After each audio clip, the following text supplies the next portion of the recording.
and I am delighted to be here this afternoon. How are you? What's happening at your end? What's happening? Yes, I'd like to know what's happening. Okay, in the comment section, you have the link if you'd like to join the broadcast today. Please do the needful by clicking on the link. Guys, please, we have to do this soon enough, quick enough. You know, I don't want people joining in 30 minutes and we have to start struggling. And yes, oh, yes, I said I was going to begin by apologizing for Ella for earlier. I like to apologize for earlier, guys. I had this network ish, and I'm sorry.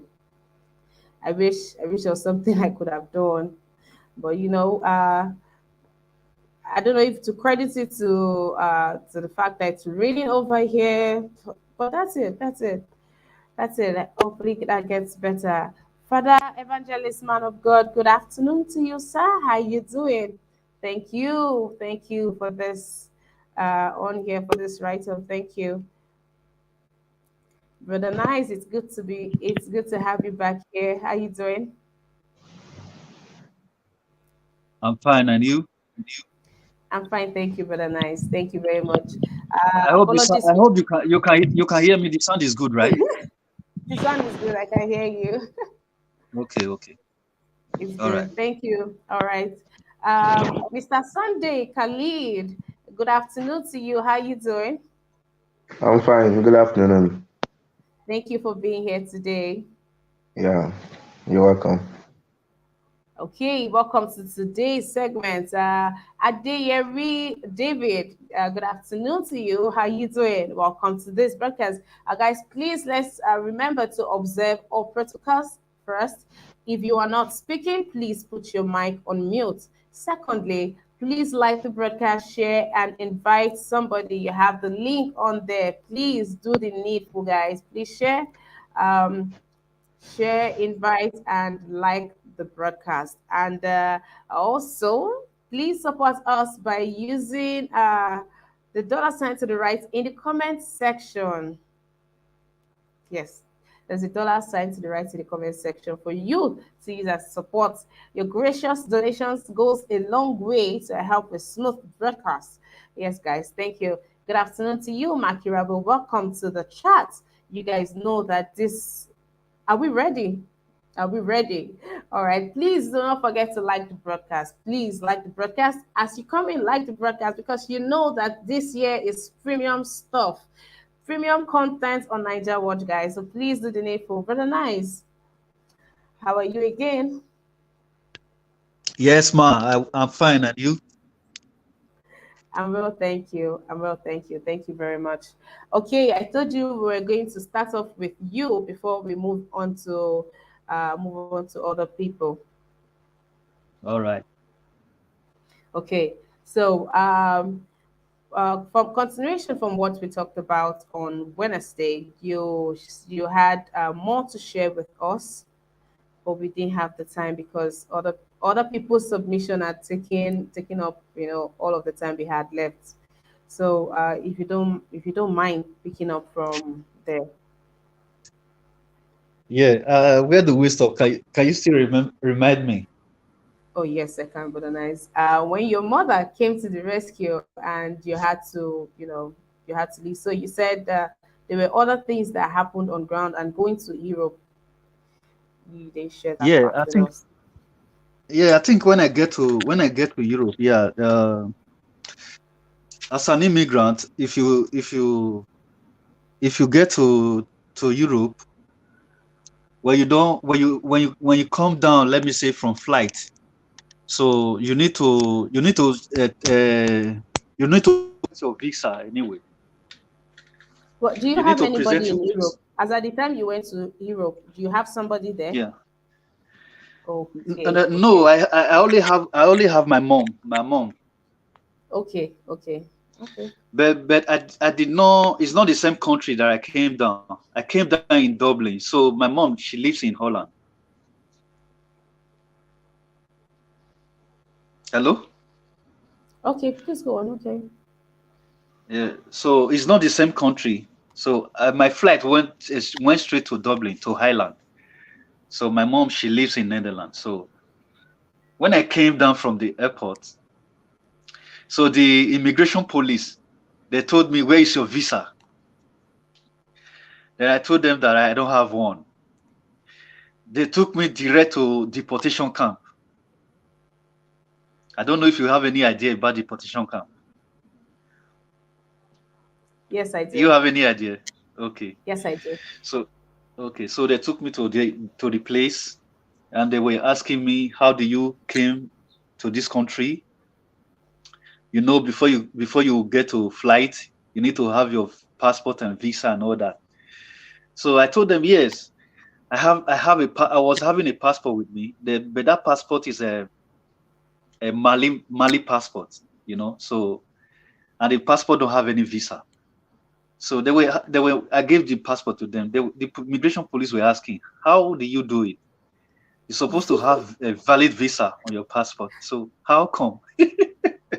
The Yes. story is So very how funny. come?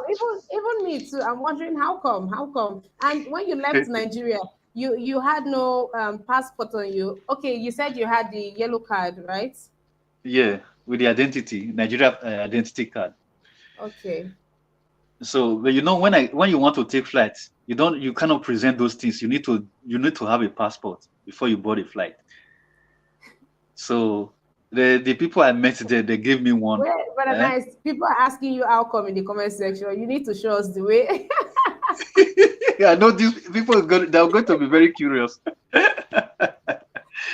So what happened? What happened is that like the passport, that is a Mali passport that I have with me. So that passport is a visa free to Hong Kong. Okay. Do you understand? So the passport is visa free to Hong Kong, but it's transit in Dublin. Okay. You understand? So when I stepped down in Dublin, so I did not take the next flight, the transit flight. So then when the immigration police asked me, I told them that I'm not going to Hong Kong, you know. So then they detained me in the immigration detention camp for deportation. So from there, they took me to a place, is like a prison, so the deportation camp. So they took me there. It was a big struggling, you know. When the flight come, they would try to force me to the flight to deport me. So I would still refuse. You understand? I would drag with them. When you say refuse, can you please paint a picture of what goes on? Like, it's like what they would do if the flight is going back to Mali. So they will come and pick you up to put you at the next flight back to Mali. But me, I will drag with the police. I will tell them that I'm not going anywhere when I get to the airport. So then later, and I went for this thing, thumbprint. They not thumbprint me in their airport there. So when they thumbprint me, so and I told them that I have a problem for where I'm coming from. So they now gave me an asylum. So when they gave me that asylum, and they still kept me, they did not release me in the deportation camp. So later, from that place, I was going to court. They were taking me to court. I went to court twice. Thrice. I went to court. In all of this, how were you feeding? Yeah, inside the deportation camp, they will be giving you bread and this thing, cook. All those canned cook and bread. So were you working there too? No, you cannot work. Do you know where we are talking about? I've not been into the country yet. That place in the deportation camp. I mean, who does the work there? Where they sell, the people that clean, I did not. No, inside the deportation camp, it's only police that is there. You are not. It's like somebody that you are in survey. You have not penetrated to the town, to the country yet. You are still in the border, that they can deport you anytime. You don't know if they deport you from there. You cannot even tell the story how Dublin looks like, how the Europe look like, because you are still a border town. Okay. It is when they release you, you go into the city. Okay. So So the only from people the airport, they took you straight there. from the airport they will take me to court. Then from court they will take me straight back to that deportation camp. Okay. Okay. And the So place you had like how many people was it?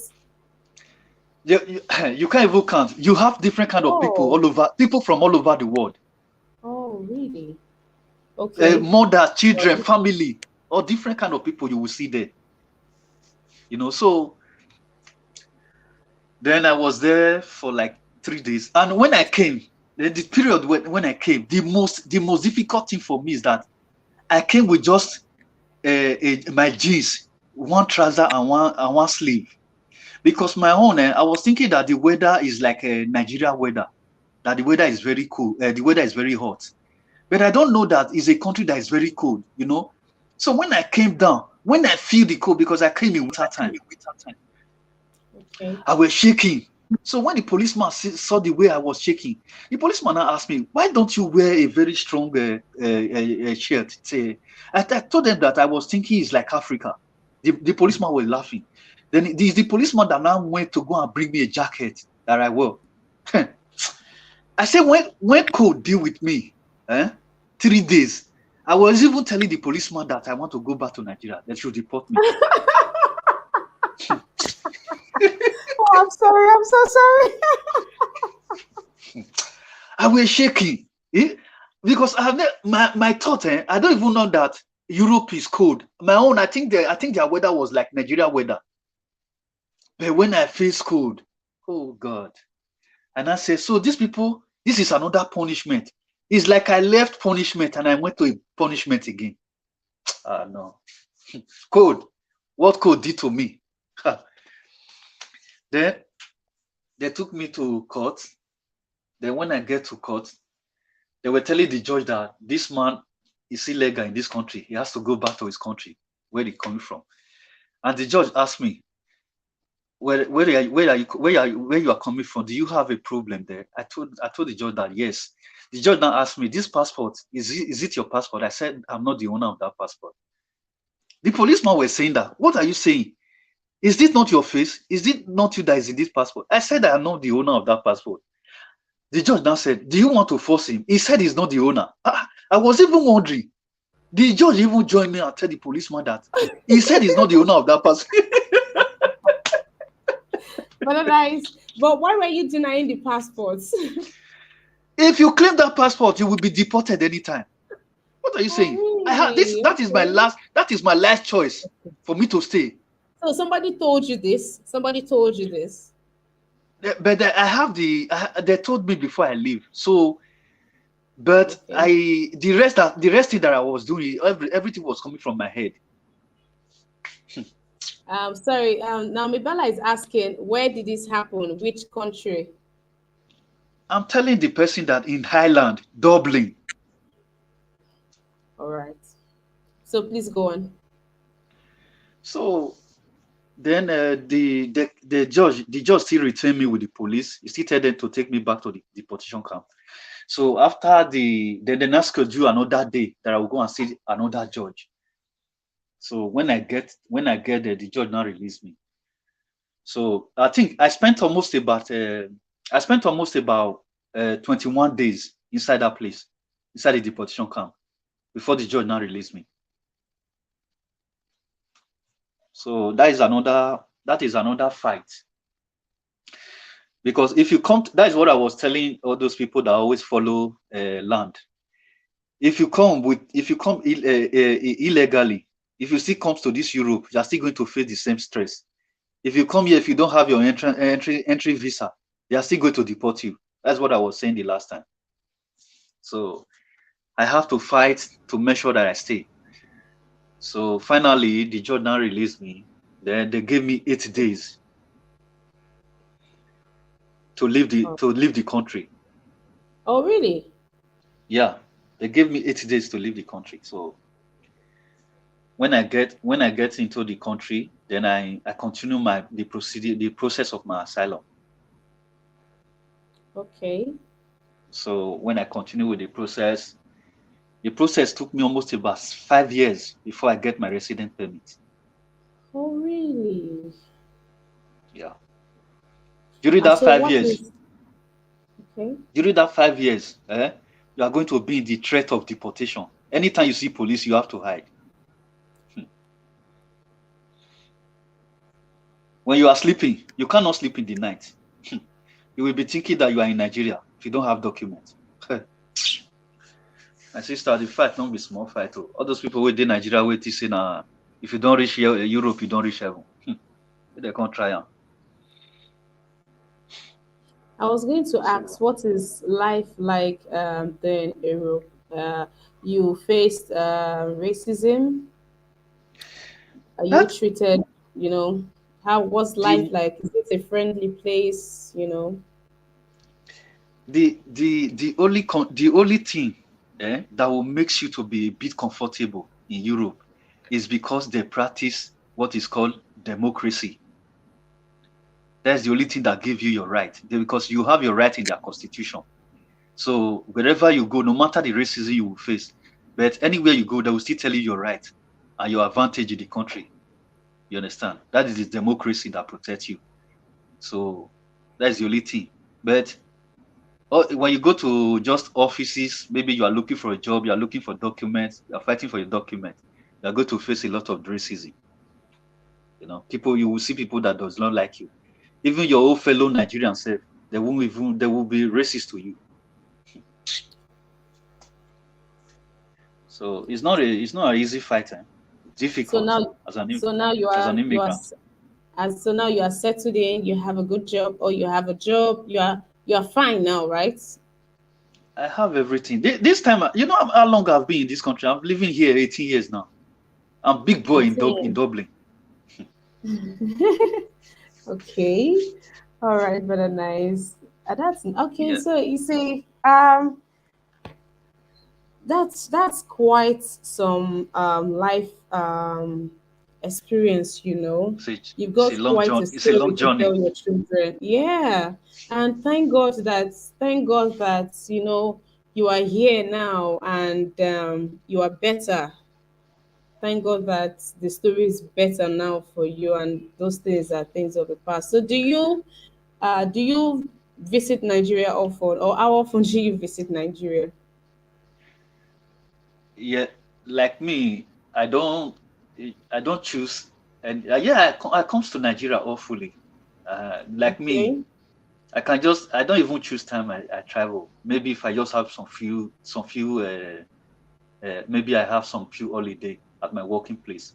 I might decide to come to Nigeria. So I'm even thinking maybe during the election time I might be in Nigeria. I might be there.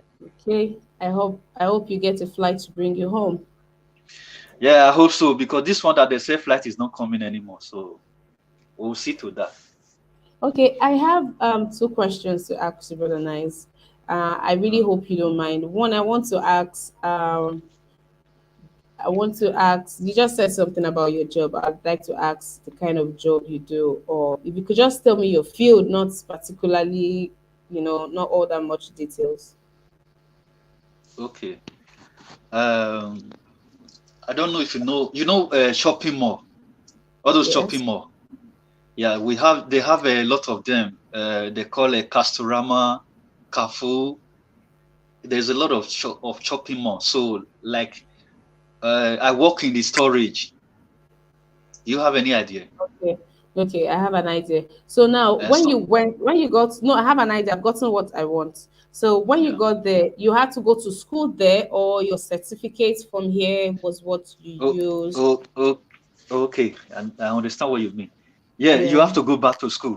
You have to go back to school. Okay. If you don't have some setting of education, they will not take you in any job here. Unless if you want to work in maybe all those there are some job they call black job. Black job is like undocumented immigrants. Maybe if you don't have documents, so you'll be doing some jobs.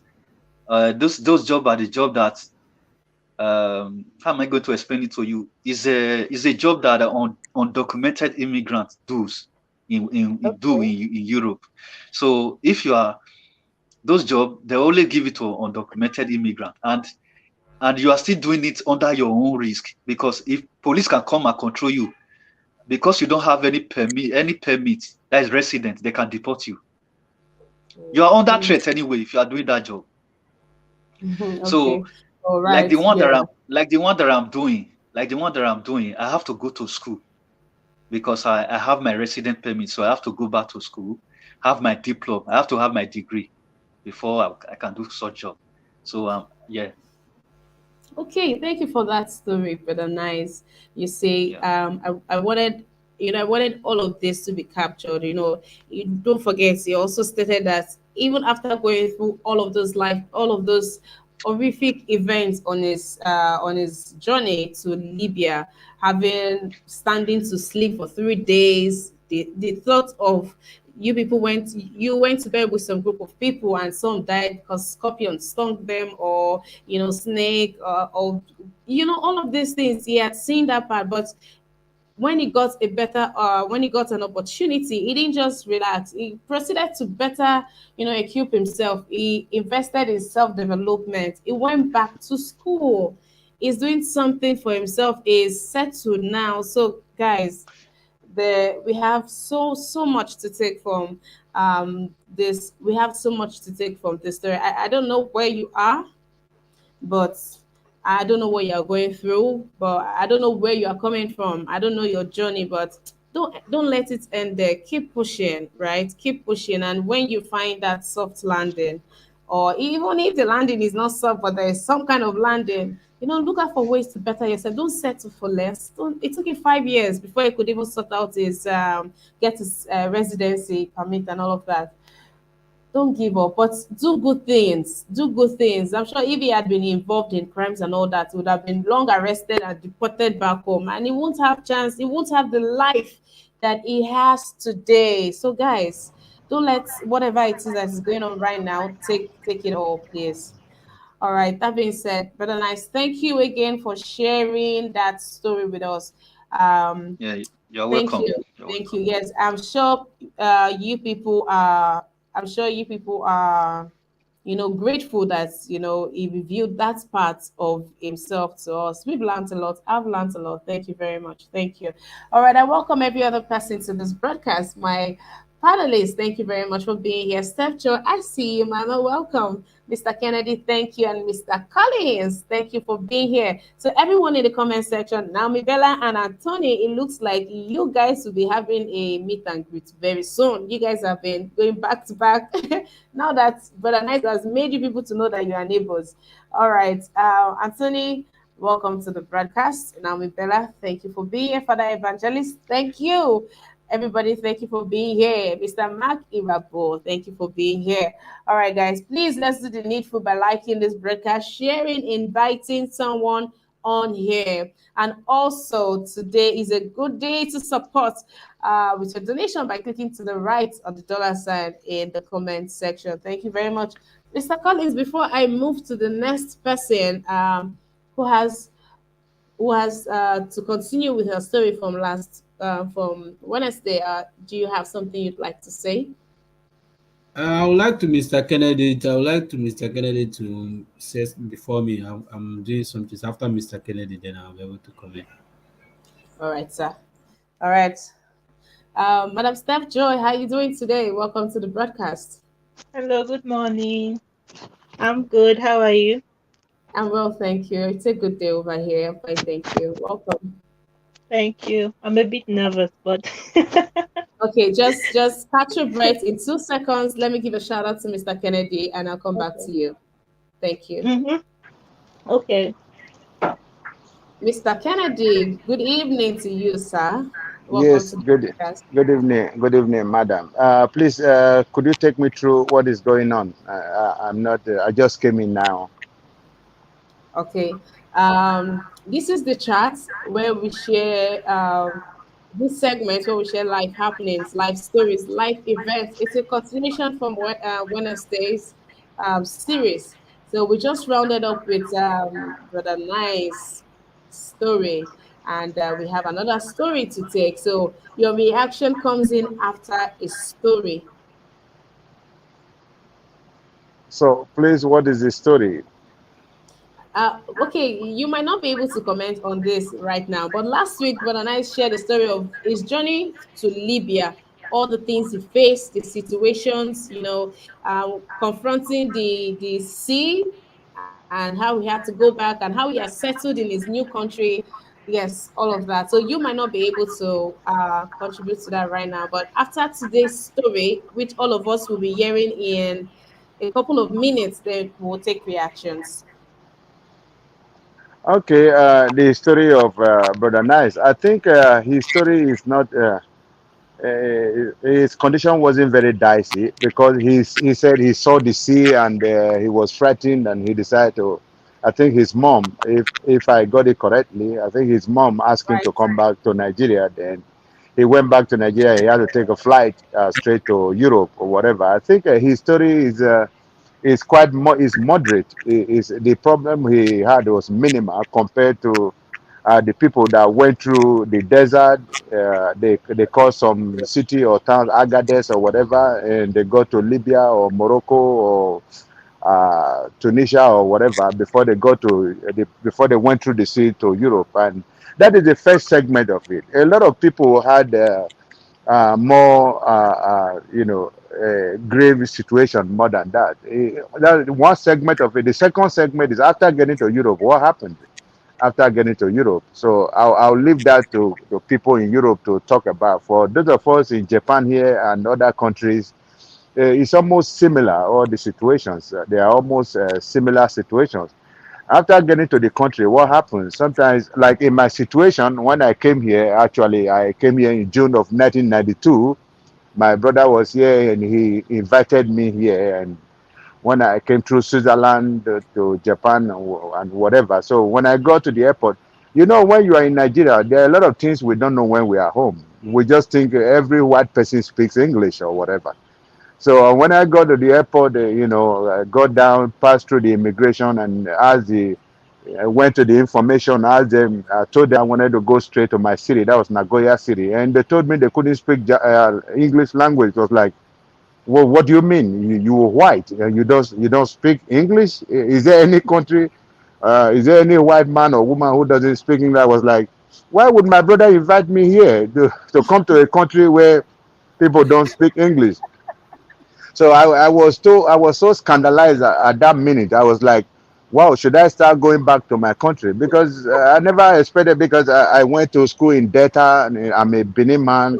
I had to study Kwale language and try to study Urobo language. That was very difficult for me. And now I'm getting into a different terrain where I don't have brothers, I don't have families apart from my elder brother that invited me here to, start studying different language.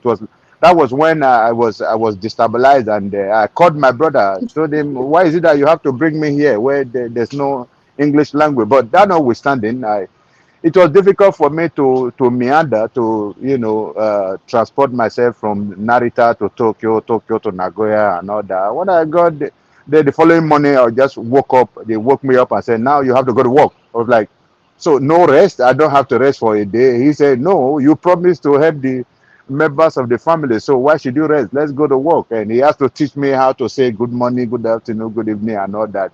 You go to the factory, you are treated like a slave and all that. All the children there, they're sending you messages, and we were even happy to be sent messages because we just wanted to earn money and all that. So it wasn't easy. No house, sleep in your brother's kitchen and all that.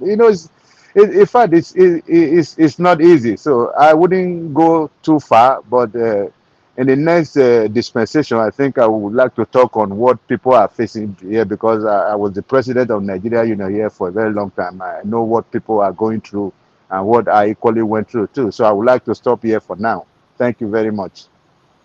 All right, Mr. Kennedy, thank you for that. We're more than ready to have you share that with us.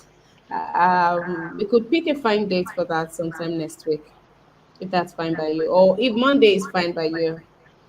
Monday is fine, no problem. Okay, then see you on Monday by Oh, 1 p.m.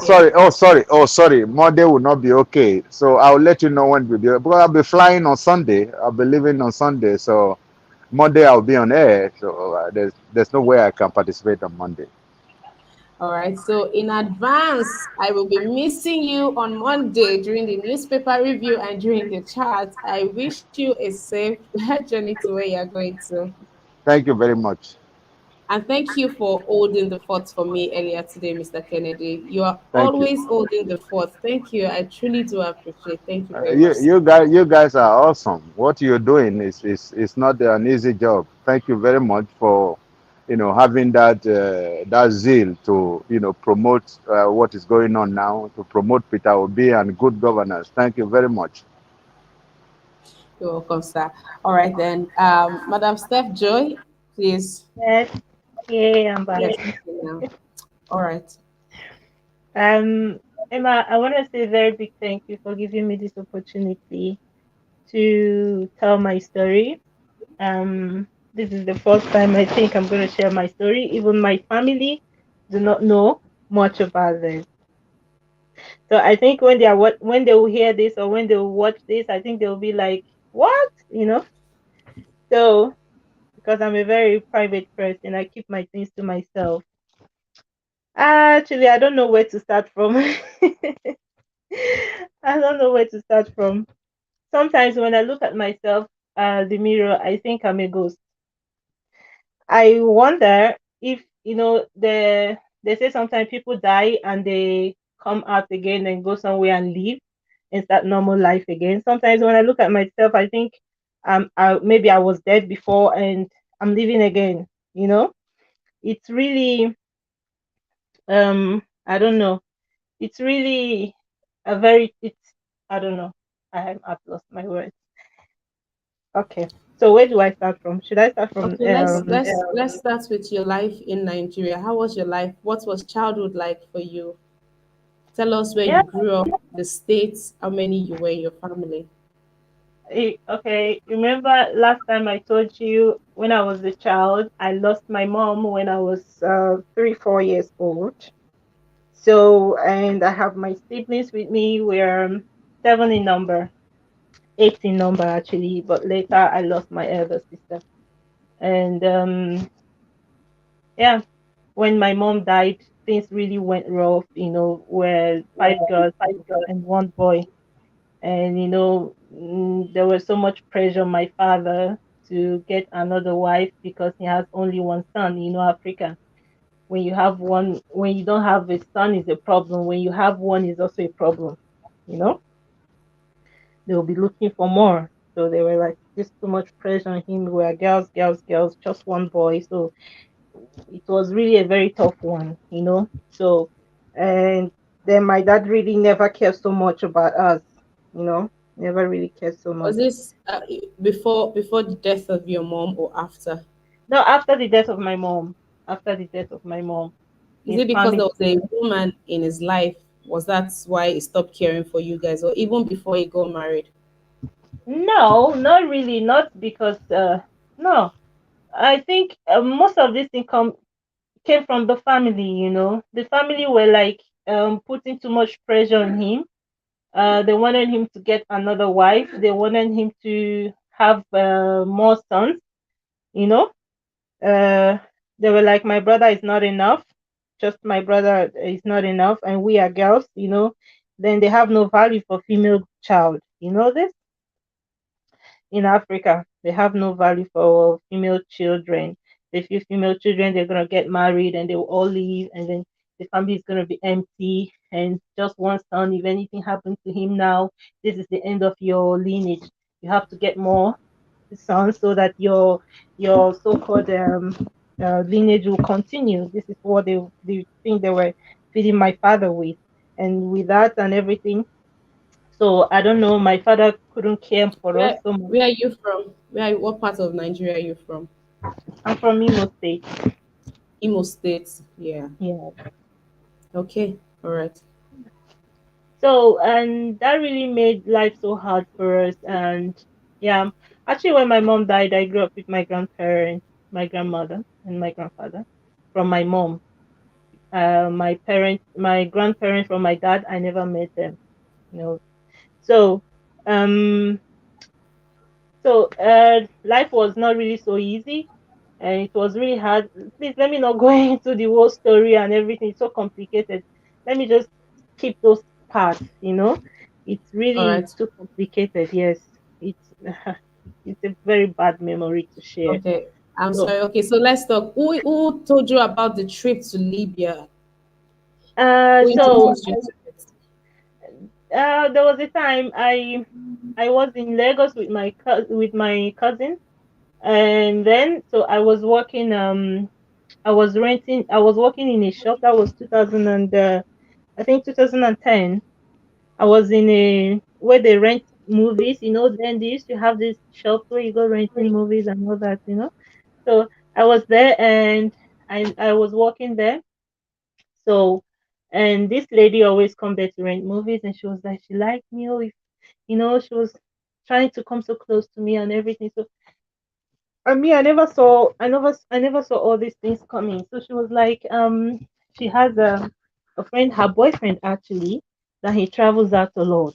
You know, that if I want to travel, there I can have.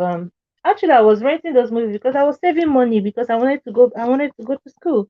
I was saving money to go to school. So she was like, then if I leave, then I'm gonna get a better job and I'm going to be able to see myself through school. You know, then I'll be working and they will be paying me so well, much more than whatever I was getting there. I was like, wow, this is interesting. You know, someone who has because me, I'm very determined. When I want to do something, I'm very determined to do that thing. You know, I was like, wow, this is nice. So she was like, okay, she was going to introduce me to her boyfriend, which she did at the end of the day, and they are Yorubas, though. So the guy was like, okay, we're gonna leave. He's gonna take me. They were gonna go by road first. They by road to a certain place first. You know, then from there we're going to take a ship that they normally take ship to Europe. And I was like, okay. Me, I'm very scared of water. So I was like, okay. Then he said, it's a very yeah, ship is very big and it's gonna take like 2 weeks for us to get there by ship, you know. I was like, okay. So the little money I saved, I wanted to use to I was saving to use to see myself through school if possible. And then we actually left. He took me, two other girls, and I together, one Igbo girl and one Yoruba girl. So we're three girls, which he took, and we passed through. Hello. How much did you pay, Madam Steph? How much Yeah. did, The did he no charge you no for it? no. He said we're gonna pay him $2,000. How many years was this? That was 2010. Okay. So So he said two we're thousand gonna pay him. dollars in He said 2000 and you had that money. no, I didn't have the money. He said we're going to pay him $2,000 when we get there. He's going to, he's going to spend like $500, but he's going to charge us extra when we start working, and then we pay him back. You Okay. understand? Yeah, So before you that was left Nigeria, he didn't collect anything from you people. no, no, he Okay. didn't. He only took my passport, our passport pictures. Okay. The three girls, three of us, he took our Okay. All passport right. pictures. That was all, nothing else. So he said if we reach, that he's gonna make the expenses is gonna make is $500, but we are going to pay him $2,000. That was the deal. That was the agreement. Said okay, but he said that if we reach there and we're working, that $2,000 is nothing. You know, we're like, okay, wow. What kind of job did he tell you the kind of job you were going to do? First, I make hair. I can make Okay. hair. We can work as house helps, work in restaurants. This was the jobs. Actually, Okay. some people, they tell them the truth, what they are taking them there to do, and some people, they will not tell you the truth. You know, if they had told me the truth, I wouldn't have even dared. So when we got on our way going, we passed through desert. It was really horrible. And when we got to, was it Niger? Yeah, I think Niger. So, and he was like trying to, we were waiting for maybe a normal bus, normal so when we saw that, we saw Okada, Okada, it was like Okada should carry us to cross, to the place we'll not take we'll take our bus to continue the journey to where we're going. We're confused. That was when we became worried a bit. We're like, I was like, Brafemi, what kind of journey is this? You know? So he was like, don't worry, calm down, everything's gonna be okay. That we're just trying to take the shortcut. So when we finally got to, I've lost the names of lots of these places. So after you cross Niger, the next country, I don't know if it's Agadez or Gatron, I cannot remember. So one of these places, that was where we took the Hilos, um, healers, these old healers. So they put us inside, and we're so many inside there. We're so many inside the healers, and the driver was just a little boy. He was I think 19 years old. Do you know that we got lost in the middle of the desert? They call it no man's land. In that place we got lost, and we keep seeing skeleton bones of people, lots of bones. And we got lost for At some this days. point, I'm sorry, ma'am. At this point, was the guy that took you guys, was he with you guys? Yes, he was with us. Yes, he was with us. He was with us. We're with other people as well. We're not the only ones. I think we're up to 20 something inside the healers, and it was so tight, and you wouldn't even have like space to stretch your leg or something. Everywhere we're so tight, you have to squeeze yourself inside there. You know, I don't know. So when we got to this place, we're lost in the middle of the desert. My God, that was another journey. So we thought we were gonna die, and we're there for 2 days first. No help, nothing, nobody was passing by, nothing. Even the driver was like, he normally drive past this desert, but he has never come this part of desert before. So that really got all of us very scared. We're very, very scared. We stayed there going to the third day. So in the night, we saw a light, like torch light. It was like four torch lights. No. First, it was like a car. It was like light from the car. So we're like, hey, God, there's we're like, oh my God, there's a car coming. So we started burning all the things we had. We started burning it to make fire so that they will see us, if it's actually a car, so that they will see us to come to rescue us.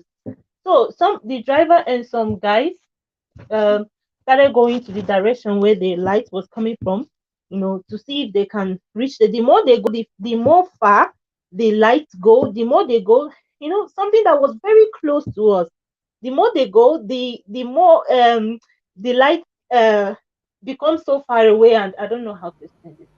So, Yeah. and they keep Okay. going, It went going. further away. Okay. Yeah. So they keep going, and they keep going and going and going after this light, and the light keep going back. The more they go, the light keep going back. So they were like, no, is this really what is going on? So they were like, one of them came back and told us, please, we should start praying.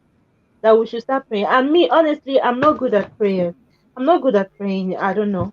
So they were like, we should start praying. So when we started we're like, okay, let's pray. And when I closed my eyes and I said praying, so something asked me, why are you people going after two smokes of cigarette? And that really got me so scared. I opened my eyes immediately, and I told the girl next to me, I was like, you know, something just asked me, why are we going after two smokes of cigarette? You know, and I was so scared. The other girl was like, don't worry, you understand? Don't worry. Maybe it's just because you're scared. That is the reason why, you know. So at the end of the day, the drivers they walked and walked in search of this light, which they never. At the end of the day, the light disappeared. They never saw it again. So they started coming back again after many hours. They started walking back again. They were so tired. At the end of the day, after the fourth day, some criminals were passing. Some criminals with healers again. They stole lots of things. So they were passing. They saw us. Actually, they saw us. They gave us bread, gave us water, you know, and they couldn't help us. They couldn't take us to their car. No. So they gave us those things and they left. So one there's one Ghana boy there with us. No, two Ghanaians, two Ghana boys. So they one of them, I don't know how he managed, even at the tire of our car, everything destroyed. If they repair it, if we enter the tire will burst. If they repair it, we enter the tire will burst. So the thing was really too much that we all gave up and we started walking. We're walking and walking. Even we walked to the extent that our foot started folding. You know, when you walk so much, our foot were like trying to curve. You know, to tell you the Uh, extent that we walked, and This some was a of matter of a day or 2 days. no, that was the third day, the fourth day. Excuse me, sorry. Huh? No, I said you worked for how many days? No, we worked for extra 2 days after we spent You worked four. for 2 days. Yes, we worked for 2 days after we spent 4 days there. We worked for 2 days again. Oh my god, that was very ridiculous. So at the end of the day, I don't know how they managed to fix our because the car, I don't know where they drove it, and I don't know where they drove the car to, and they abandoned it there. They said the car was not moving anymore. So the two Ghanaians and the driver has one of his brothers with them too, with us too. So they went there. I don't know what they did to the car, and the car started walking. That was how we got to another country. I don't know if it was Agadez. I don't know which one, Agadez or Gatron, which one is first anymore. I don't know which one you have to meet before you meet the other again. I don't know. So one of these countries. So that was how we finally got there. And from there, you have to make another transit to the next uh country, which I don't even know which one, if it's Agadez or Gatron. I don't know again which of it. And then so after that, we succeeded in going there. I started crying. I started crying. I cried and cried and cried. I refused to eat. I Would that refused to would go. that be the first time? Would that be the first tears? No, no, no. Are you kidding me? No, that cannot be the first tears. The first tears started when when the Okada took us. That was when it started. And oh no, I cried. I no, like the main cry, like I'm somebody that when I'm really faced in a very hard situation, I will not cry. I will not cry. But later, you see me when everything is okay. You see me sitting one place, reflecting on everything. You see me crying. This is who I am. So, and when we were in this place again, so we had to this place again. We have to make transfer again to Saba. There's a place they call Saba. We need to get to Saba again. I was like, Bro Femi, this is not. You didn't tell us all these things. If you had told us all these things, I trust me, we wouldn't have come along with you. This is wrong. You know, this is totally wrong. You should have told us. Then let us decide if we want. We say, okay, we will go with you. You understand? It's not by telling us don't worry, we're going to take a beautiful car from here. Don't worry, we're going to take in this. This is not right. It's not right. And in this desert, lots of people, lots of if you go there, you see lots of bones.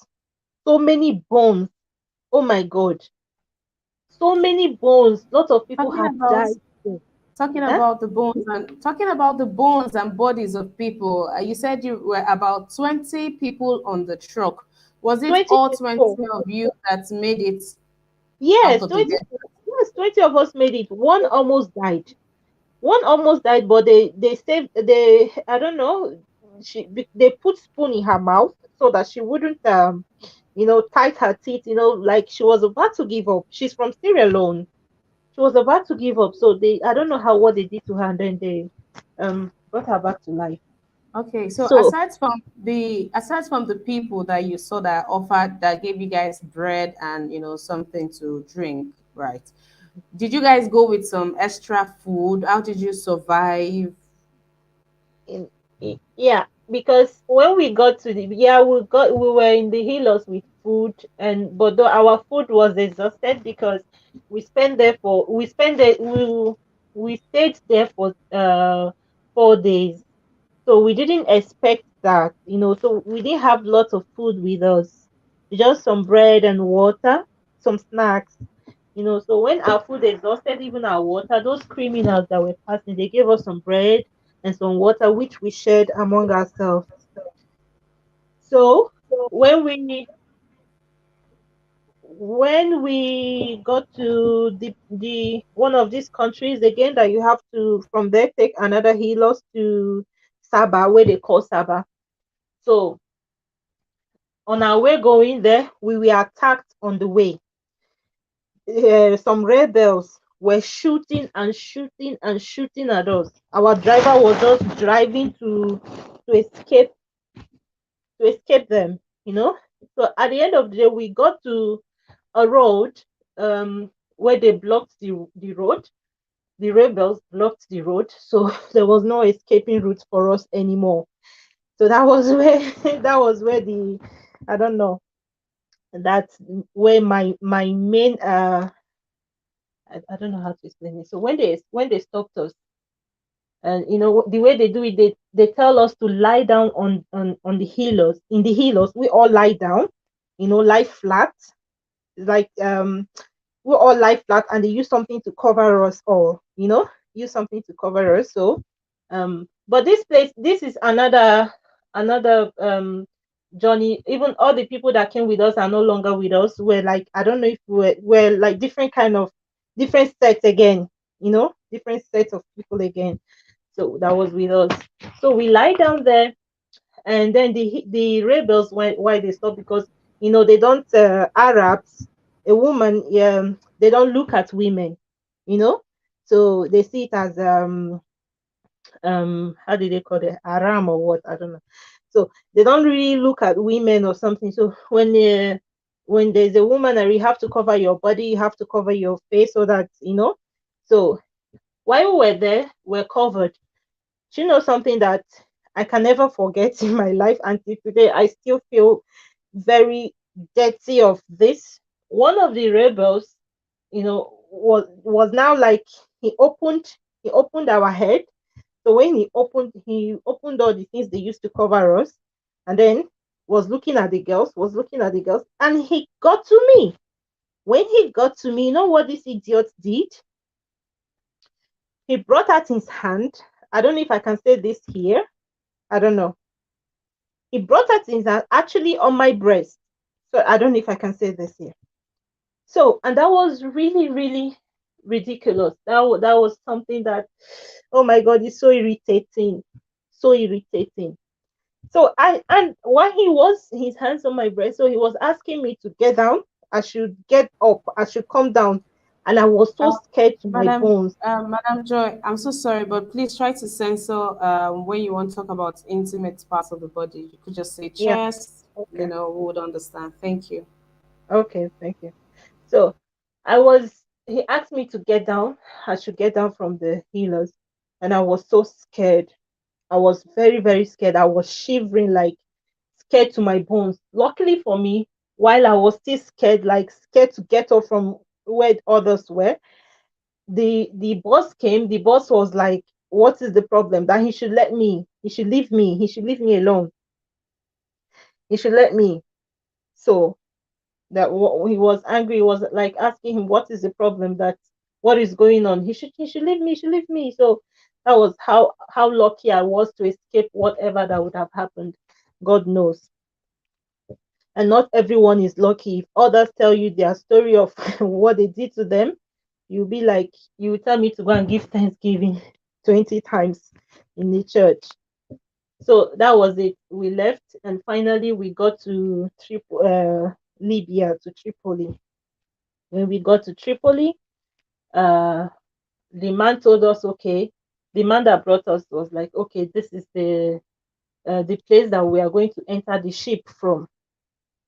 This is the place we're going to enter the ship from. That we are already there. That even from here, when you look, you'll be seeing lights from Italy. You know. So he took us to this lady's house place. It's an uncompleted building. But they are living inside. You know, they are living inside that place. So it was like, when we got there, he was like, this is his sister, that we are going to stay here until we leave, that he has to make some arrangements before we can continue the journey. So there are other two girls already there, and I see these two girls smoking, and for me it's an abomination in my own thinking then, you know. So I was like, Bro Femi, where is this place? And like he said, then he now had to tell me that this is his auntie that will stay here, his sister, I mean, we're gonna stay here, that everything is okay, that this blah blah blah. So some minutes later, he took the other girl with him and they left, and he came back again, he took the other girl again and they left, and I was left. And when he came back again, I asked him, where did you take them to? Why are you taking them away?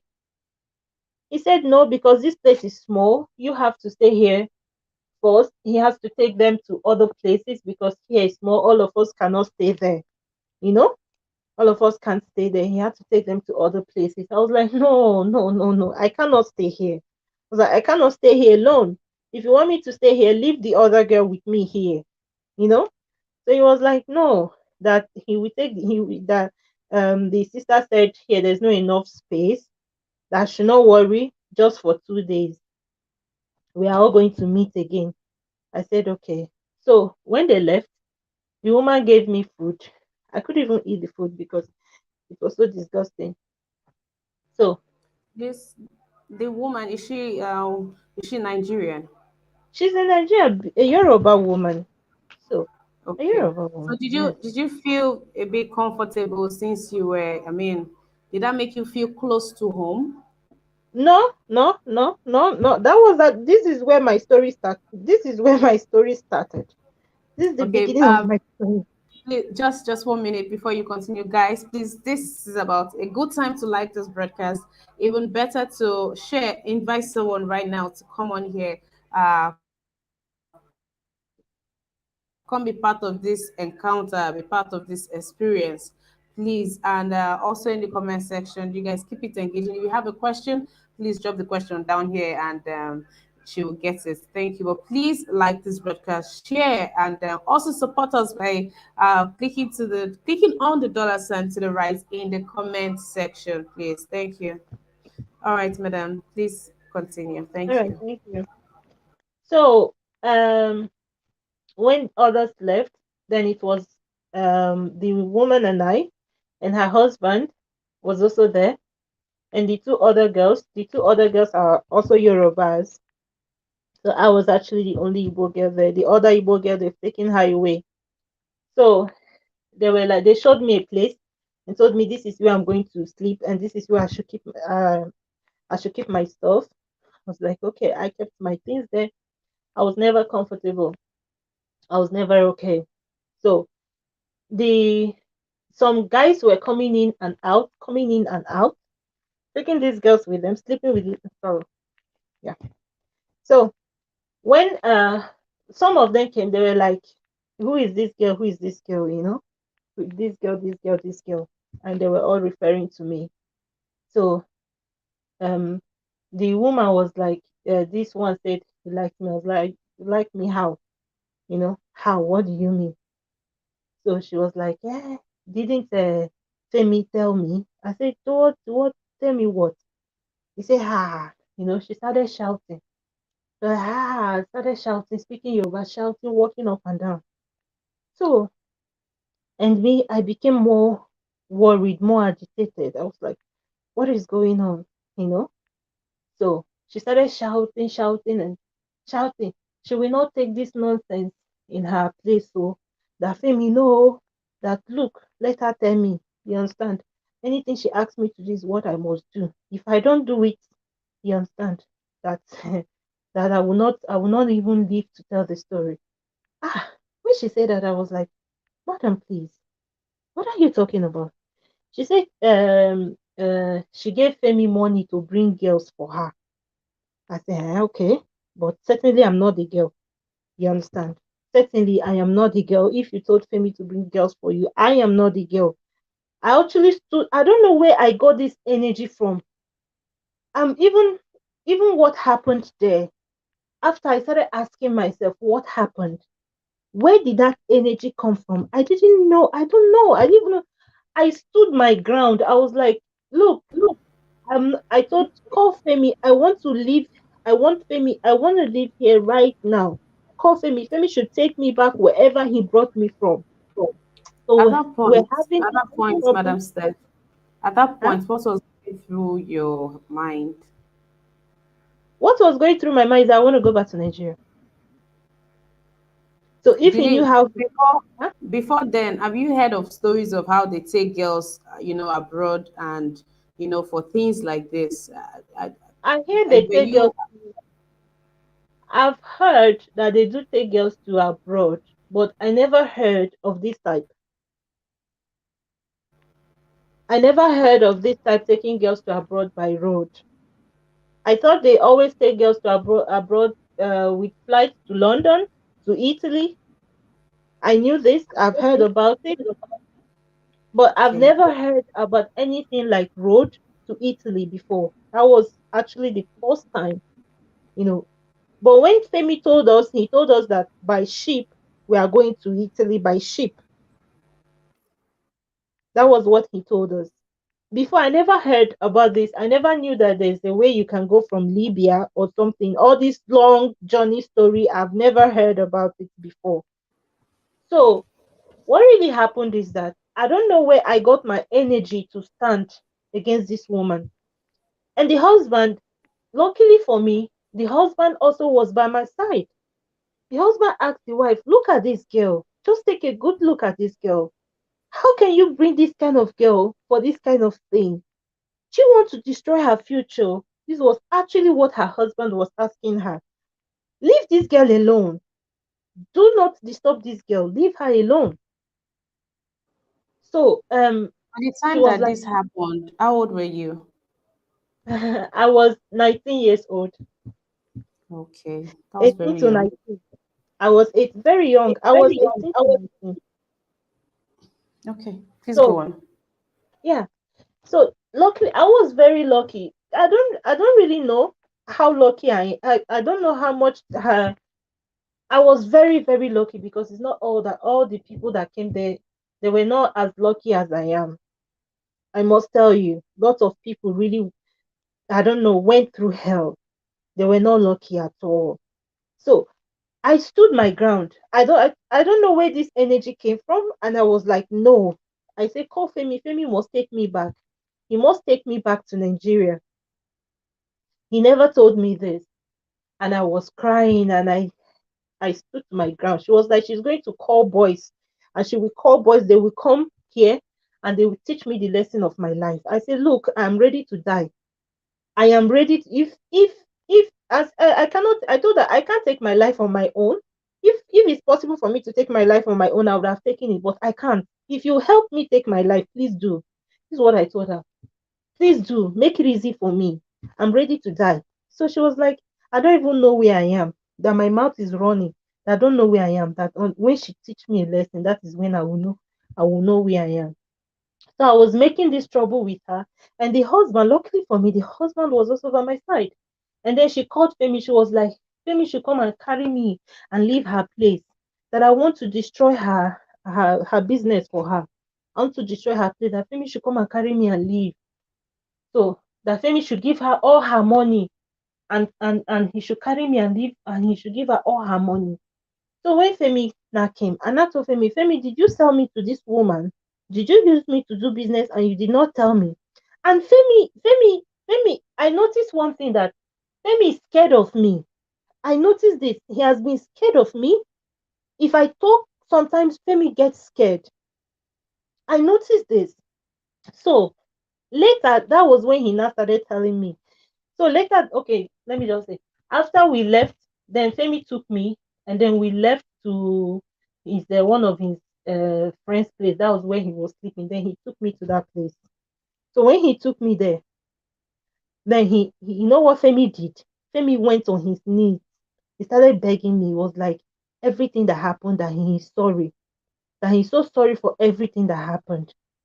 You know, that look, there's a confession he wants to make to me. That before we left this journey, he took my picture and the other two girls to picture to a native doctor. That the native doctor took out my picture. I told him that I see this girl, that he should not hurt this girl, he should not let anything happen to this girl. And secondly, that if he hurts this girl, that is going to be his doom. You understand? This is what the native doctor told him. So he was like, everything that if he has hurt me, anything, that I should please forgive him. You understand? So why Femi was, after he apologized, it did not even reach 30 minutes. Some guys just came to Femi's place. Some Igbo guys came there. They were like, where is the girl? Where is she? So oh my god, I feel like crying. So just me. They were like, where is she? Where is that girl? And I was scared. They started speaking Igbo. They said I should not be scared. They spoke Igbo to me. They said I should not be scared. That I'm their sister. They are here to save me. That they heard what happened. That they heard the problem I made at the woman's, they call it connection house. That they heard about the problem. They heard about it. That the news is everywhere. So they were kind of, and they were kind of Femi. So you brought this girl to this place, and the girl refused to do what you people asked her, and you people were threatening her. How dare you? So they were asking Femi, how can you bring this girl? Look at this girl. How can you bring her to do this? Take a look at this girl. So they were like, they even wanted to beat him there. I was like, no, please, you people should leave him, please. I was not trying to defend him. I was like, he just apologized. People should please leave him. So the Igbo guys were like, I must live with them.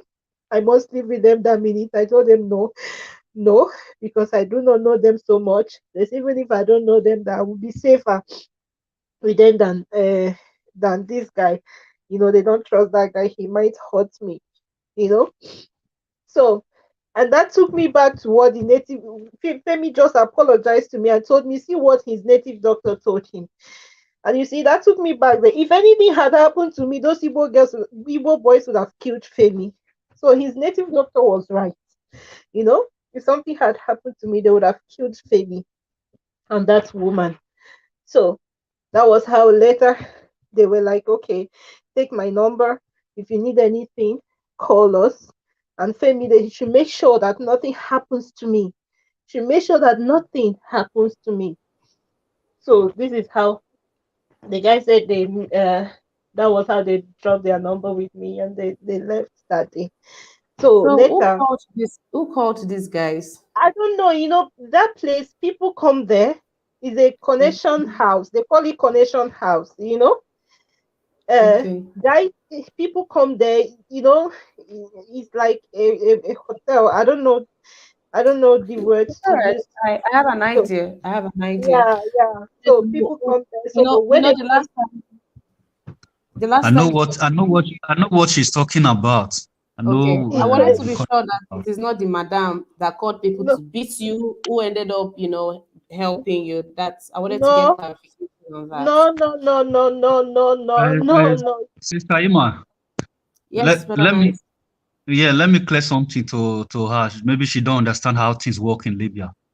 In Libya, they have a community. They have Biafra community in Libya. So anything that is going on, they always get information. So it's very easy for them to get to know the news, to know what is happening there. All the connection has all the Igbo boys, they know about it. So it's very easy. So All right, continue, that was continue. that was how they came, and they were like, you know, what? And meanwhile, the other girl, they've taken her. The other Igbo girls, they didn't know anything about her. So and I told Femi, please, yeah, that girl. If you see this girl, she's too beautiful, tall, very fair. If you see her, it's like half caste. I said, Femi, please, where is that girl? You know, where is she? Where have you taken her to? I want you to bring her. He said, Femi has always been scared of me. When I speak, he gets scared. So I'll be like, I want you to bring her. Where is she? So he was like, she's somewhere. He's going to bring. Don't worry. If I want, he will take me to go and see her. I'll say yes. I will not sleep until you take me to go and see her. I want to be sure she's fine.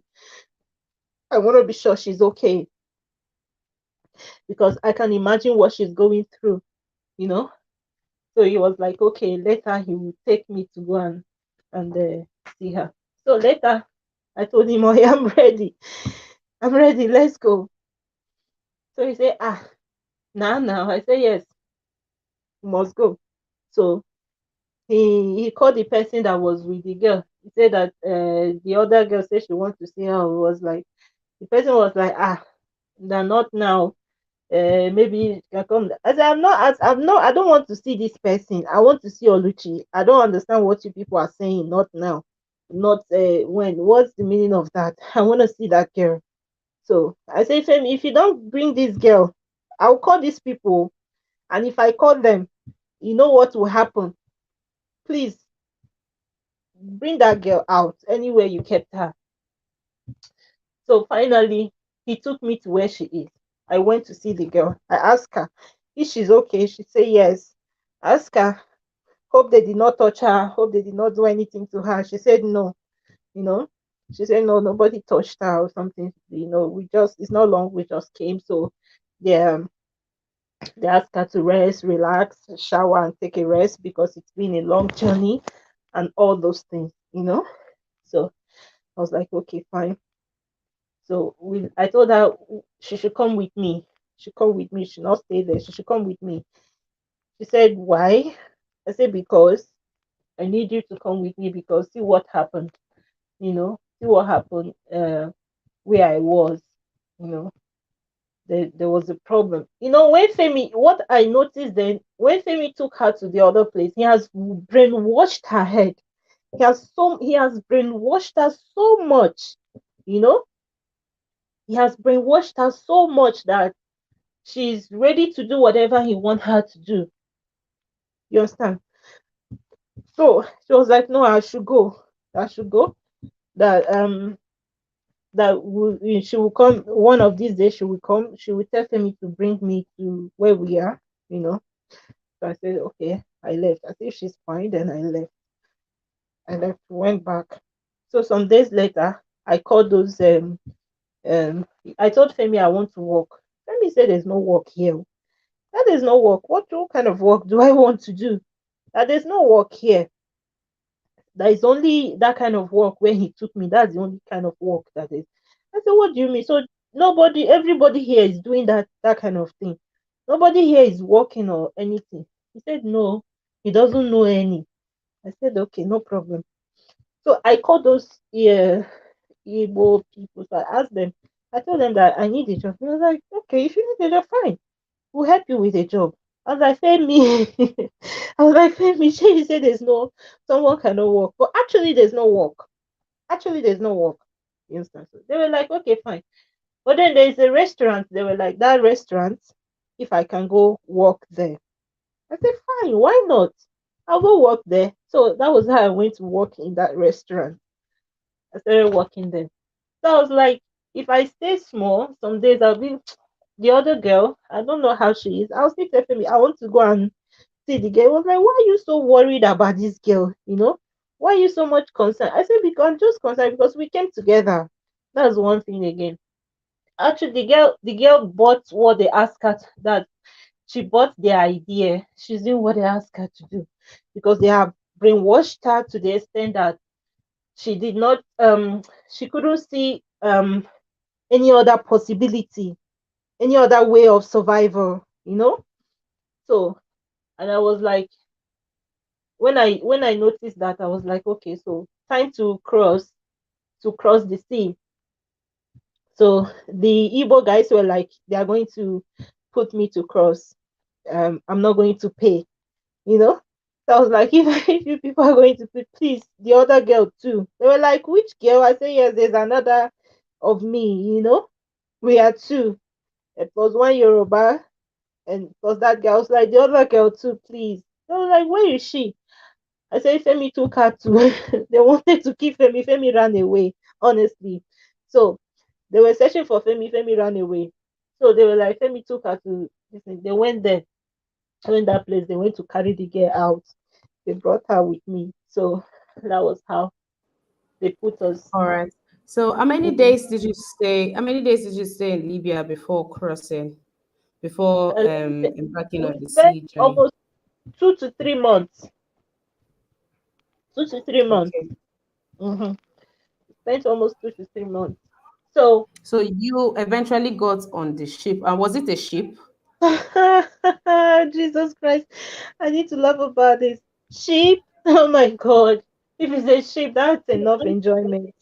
My God, they call it zodiac balloon, you know, the balloon. So this I don't know if well, everything happened for a reason. So they took us uh to cross. They put us in the ship. Excuse me, sorry. They put us in the zodiac. So, and the weather was very bad. The weather was very horrible. The sea was playing with our lives. Water was just wave was just playing with our life, was taking us up and down like this in the sea. How many Lots of of you? people. Can you remember how many of you If were I in it? remember, if I can remember, that was God have mercy. I don't know. I can't recall how many we were, but I know we're about 30 something, if I'm not mistaken. We're up to 30 something. Were you guys jam packed in it, or there was leg movement? There was still some space in it. Hmm. You know how they do it? Because we have no idea of how the so-called ship is like. So when they take you to the sea, they'll be like, Hali, Hali, they'll be speaking Arab. Fast, fast, fast, fast, fast. They will be, pushing you inside, that kind of a thing. Everyone fast, fast, because they want to do it quickly and run away. Because if they spend more time there, they could get caught. You know, they could get caught. So they'll be like, they'll fast, fast, fast, fast. Like they'll be speaking it in Arab, fast, fast, fast, for everybody. They'll be pushing you inside, go, go, go, go, go. Like this. You will not even, if you miss your step, that's your problem. So that's how we were put into the zodiac. That's how we in this at this point, if you see the sea, you can't even go back. If you go back, they'll force you to go in. You can't even go. You won't say no, you're not going. If it's the matter of go or you die, they can kill you if you don't go. It's possible. I don't know, but it's possible. They can kill you. It's possible. But then it's best for you to enter and start going. It's best for you. So we were all put there, and Madam Steph, let me ask you this question.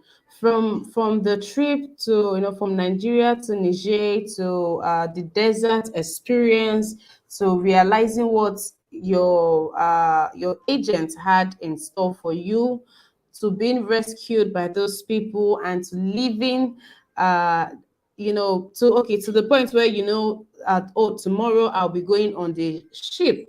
I'm sure you felt that was like that was like your hallelujah moment, like, ah, thank God, finally. Mhm. In all of this, when you sit back and you remember all of these things, the deserts, the dead bodies, the encounter you had with that criminal, how what was your thoughts like? What did you think of life at that point, or at I those think points? I think life is nothing. It's really nothing. This is what I think. It's nothing. A lot of people who are, I say to people who are busy, um, who are so desperate, it doesn't worth it.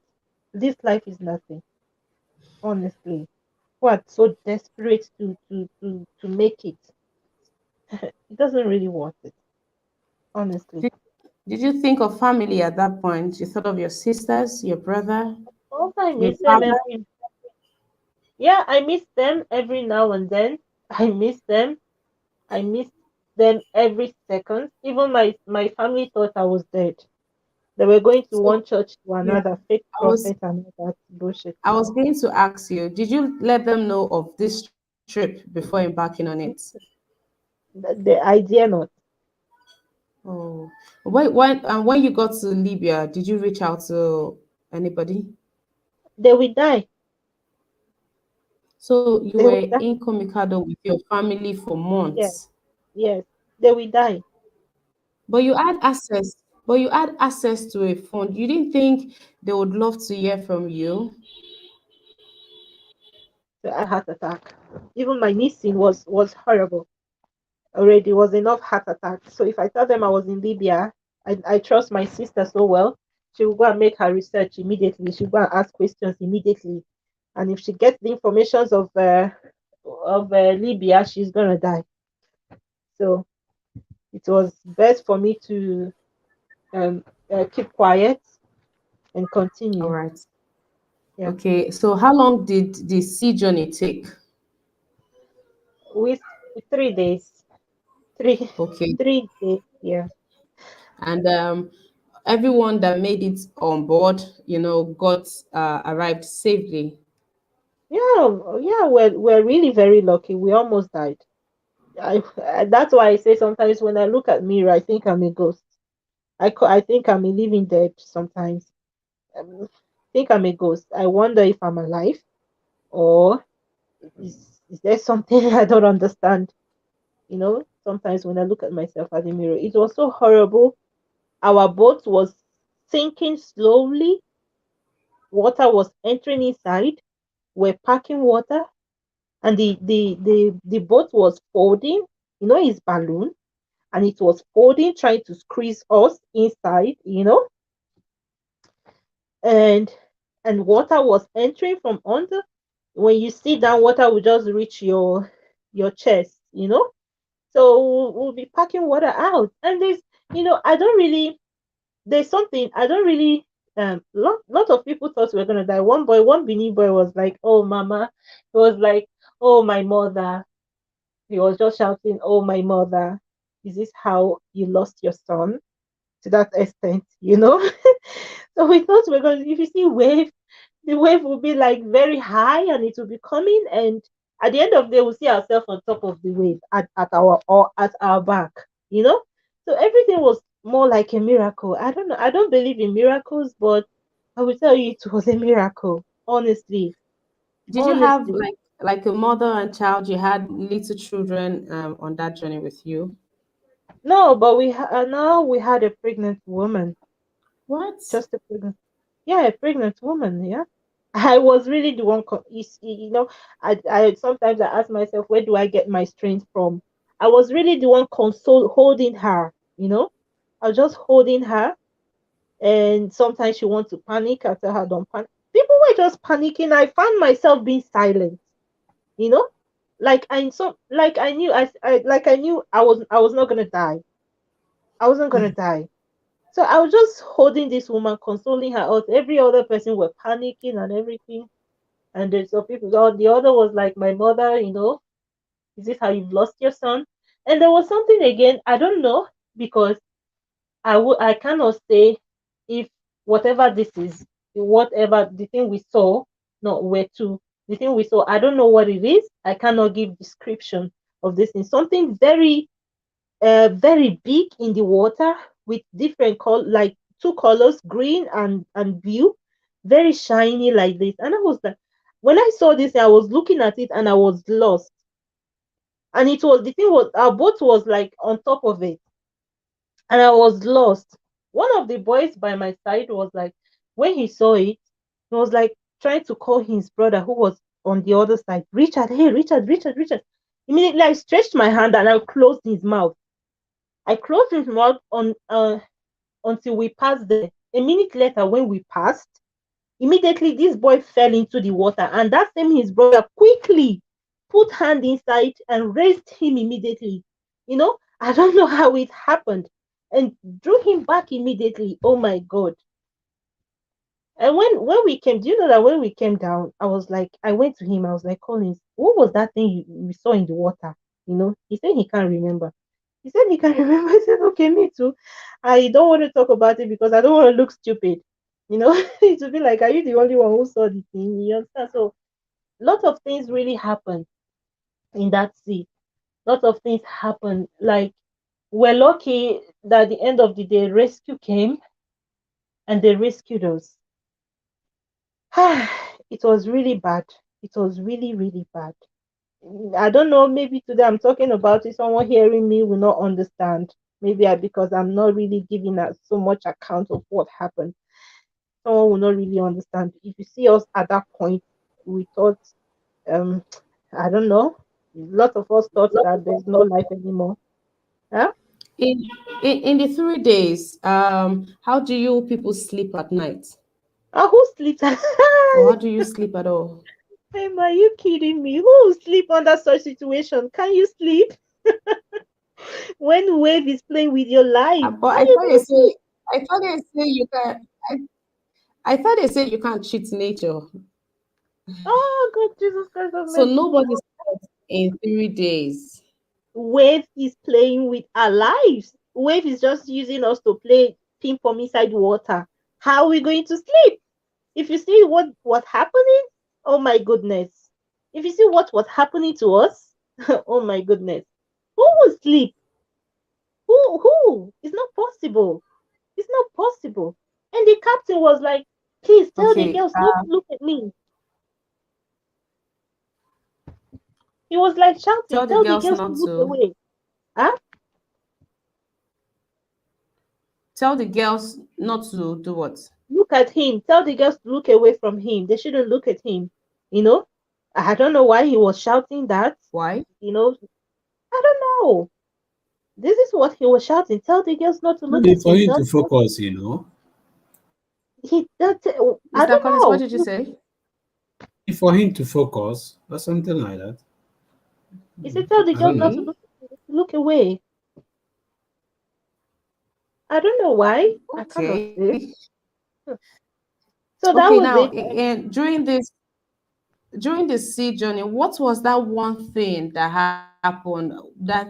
That thing that even till today you still shiver when you remember it. That's the sea. The experience in the sea. The wave. The wave I saw with my eyes. Okay. It's not the movie. It's not the wave. It's not the kind of wave in Titanic was just a movie. The reality wave, you know. So that's something. See, today I cannot go into water.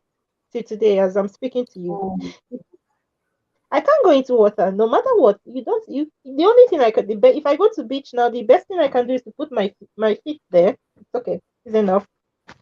I cannot go further. I'm scared of big sea. I can't. Mm. not even Okay, swimming pool. so this question is from Naomi Bella. She says, you said until rescue came. So at what point did the rescue come in, and where did you arrive at? The And rescue. the Femi guy, was the Femi guy there with you in this No, he was there. no, no. He disappeared. This was the people that put us were the Igbo people. The Okay. guys that came to rescue me. So they were the one that put us there. The Femi guy disappeared. I never heard from him. I don't know. Maybe one day he will come across this thing and this conversation here. Maybe if it's possible, and maybe maybe he would look Okay. for me, or I'm still looking for him. I'm still searching for him. You know. Oh, okay. I'm sure this broadcast will bring about the closure both of you need. Please, let's take this question from someone, one of the panelists.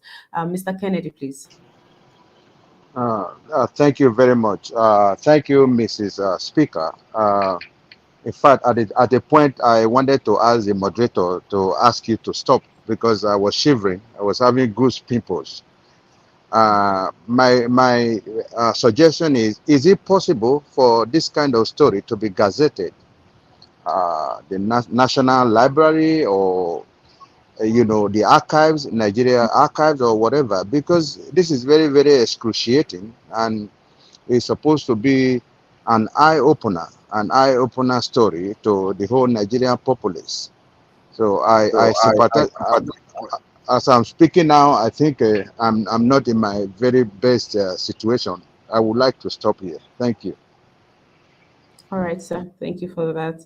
Madam Staff Joy, thank you for sharing your story with us. I am sure, even if I am me for one, I am definitely talking to people about this illegal way of escaping the country. And I mean, when you even look at the situation of the country, I don't know, people, you know how they say, turn between the devil and the deep blue sea. Don't know. I just hope that our leaders will be moved. I don't know. It's like we don't have the same kind of conscience and heart, with these people. If they can be moved to make home a better place. Sometimes people are not even asking for so much. Sometimes people are not asking for so much. So sorry about this. Guys, if you're just joining us, welcome, welcome, welcome to the chat.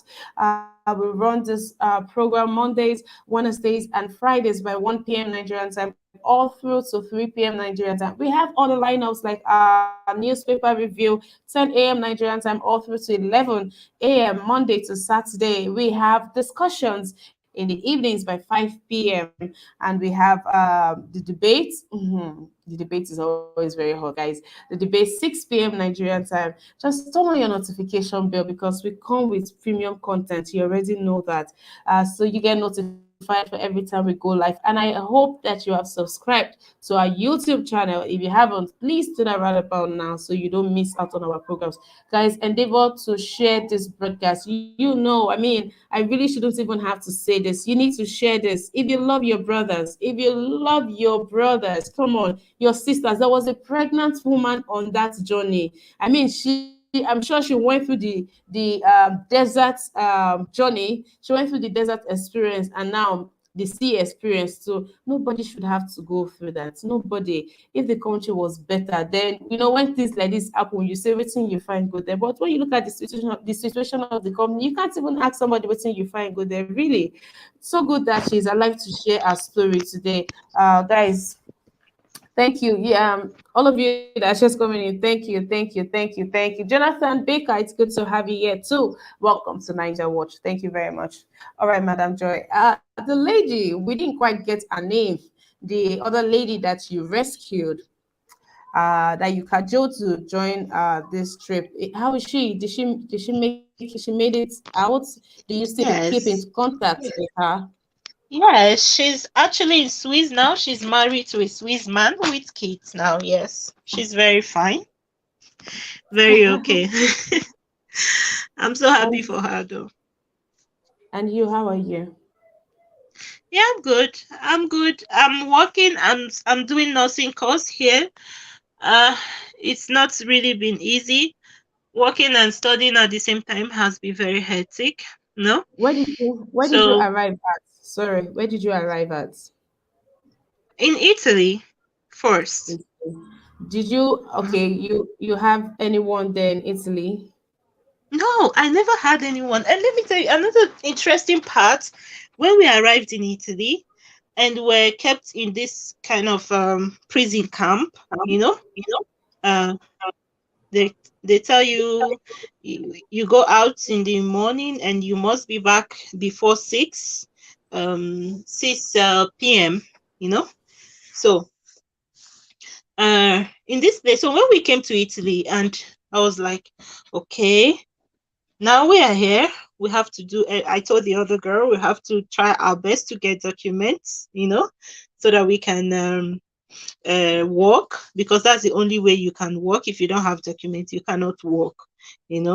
So when we came here, I met another lady from Nigeria. She has a daughter. So I went close to her. I was like, what can someone do here now? How can someone survive in Italy, as we are new? We don't know anything. We don't know anyhow. What advice? What can she tell us? What way can she advise us? What will she ask us to do if we're her sisters? She was like, here, that here is very hard. She was like, this Italy is very, very hard. Life is so hard, that she used to go and hustle. She has a child and she has a husband too. That the husband will hold her child and she'll go and hustle. I was like, hustle? What? I was like, hustle? How? You understand? She was like, Emma, you will not blame me because I was young. I was very young. So I was very young, but I don't know, because I grew up with my grandmother, so I reason more like an elderly person, I think more like a matured person, despite my age. I don't even reason like my age.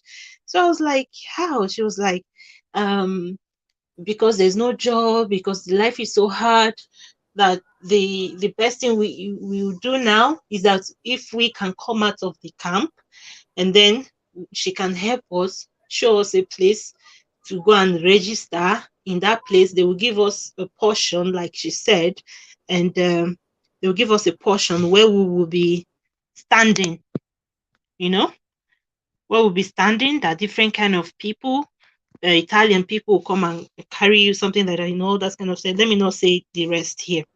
So I was like, then another cold, or my body cold, my body caught cold, and I'm somebody that something irritates so much. I have a problem. It's still my problem till today. Something irritates me so much, especially something like that. And I know that some people do it, is not their fault, but considering what I have passed through, Emma, so I will tell you, if any girl is into prostitution today, I will tell her, maybe let me not just conclude, because everybody, we are different everybody are different. But I don't some people say they are into prostitution because of suffering. Then I ask them, so someone like me, what will you not tell me? What will you, someone that passed through all that I passed through, and I resisted, and you're telling me that because of frustration, or because of what, that's why you're doing this? So this lady was like, they will give us a portion and something like this where we'll stand in it. I got scared. I told Okay. her, Madam Sergio, please 1 minute. Someone has been logging to say something, please. Mr. Collins, I'm sorry I saw. Yeah, thank you for having me. My sister, seriously, I feel sorry for what he went through. It's not easy. It's not easy, seriously. I went all this, even the period we are crying, I'm also even crying, to be honest with you. I'm being honest here, I feel like I'm traveling the whole travel with you. I'm like there with you, the whole thing you are narrating. I feel your pain. It's not easy, but glory be to God. At the end of the day, you survive, and you are okay now. The question I want to ask you, how are you doing now? How far are you? You know, how are you doing? Which is the most important thing. Because going on through the whole thing, I just want to know how you are doing and how you are feeling. Now I'm okay. Now I'm okay. I'm doing well.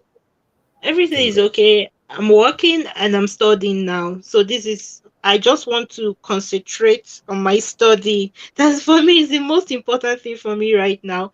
So Thank God. I'm doing okay. I'm very much okay. I Thank am God. very, very fine. Thank God. Okay. 100%. Okay. Since then, Thank have you. you? Okay, you're welcome. Since then, you've been to Nigeria or not? Yes, I've been to. I was in Nigeria 2004. 2000, what did I say? 3 years back is what? I'm losing 3 my years back memory. is 2019. 29. Yes, I was in Nigeria 2019. I think so. Yes, I was in Nigeria. I can. Okay. I was even. I'm even planning to come. January again, if God Okay. permits. Yeah. Yes. Thank God. Glory be to God. I'm happy that you are fine and you're okay. No, I'm okay. Which is most important thing. Looking at your story today, how share light in so many things that I don't even know. And thank you for sharing your story because not only that, I'm happy I shared it. yeah, it goes a long way. It's going to help a lot of people, but you won't know. So a lot of people are I going to pray. benefit from it. Yeah, it's going to help a lot of people. I appreciate what you said, like what you said, like about people, situations. Sometimes I do when I see people in some certain things they involve themselves. I don't join them because I believe that whatever decision we make is individual. We make it our own. We make it ourselves. We have decision to make. I believe whenever you want to make a decision, that is the wrong and the right for you to make. So it all depends the one you choose. So Mm-hmm. uh, I appreciate what you said, and I pray that God will Thank continue to strengthen you. You understand, and thank God you. that you are starting studying there, which God is going to make it to graduate peacefully. Amen. Yeah, I really appreciate you for All sharing right. your story. Thank you so much. Thank you Thank for you. that, Mr. Collins. All right, ma'am. Miss Ima, I have something to say. Now will be a good time, sir. I should go on. Yes, please. Yeah. This one is just my message to the Nigerians who is ready to cross that route, who is ready to take that route, and Nigerians who lives in that Libya.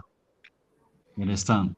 First of all, they should have self-discipline, and my advice to them: if you are going through that route, never you trust no one.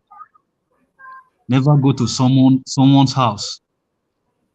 There are a lot of things I would like to this a lot of advice I would like to give, but I don't think I have that time anymore because the time is gone. So maybe it will be next time. You understand? I just have advice for them.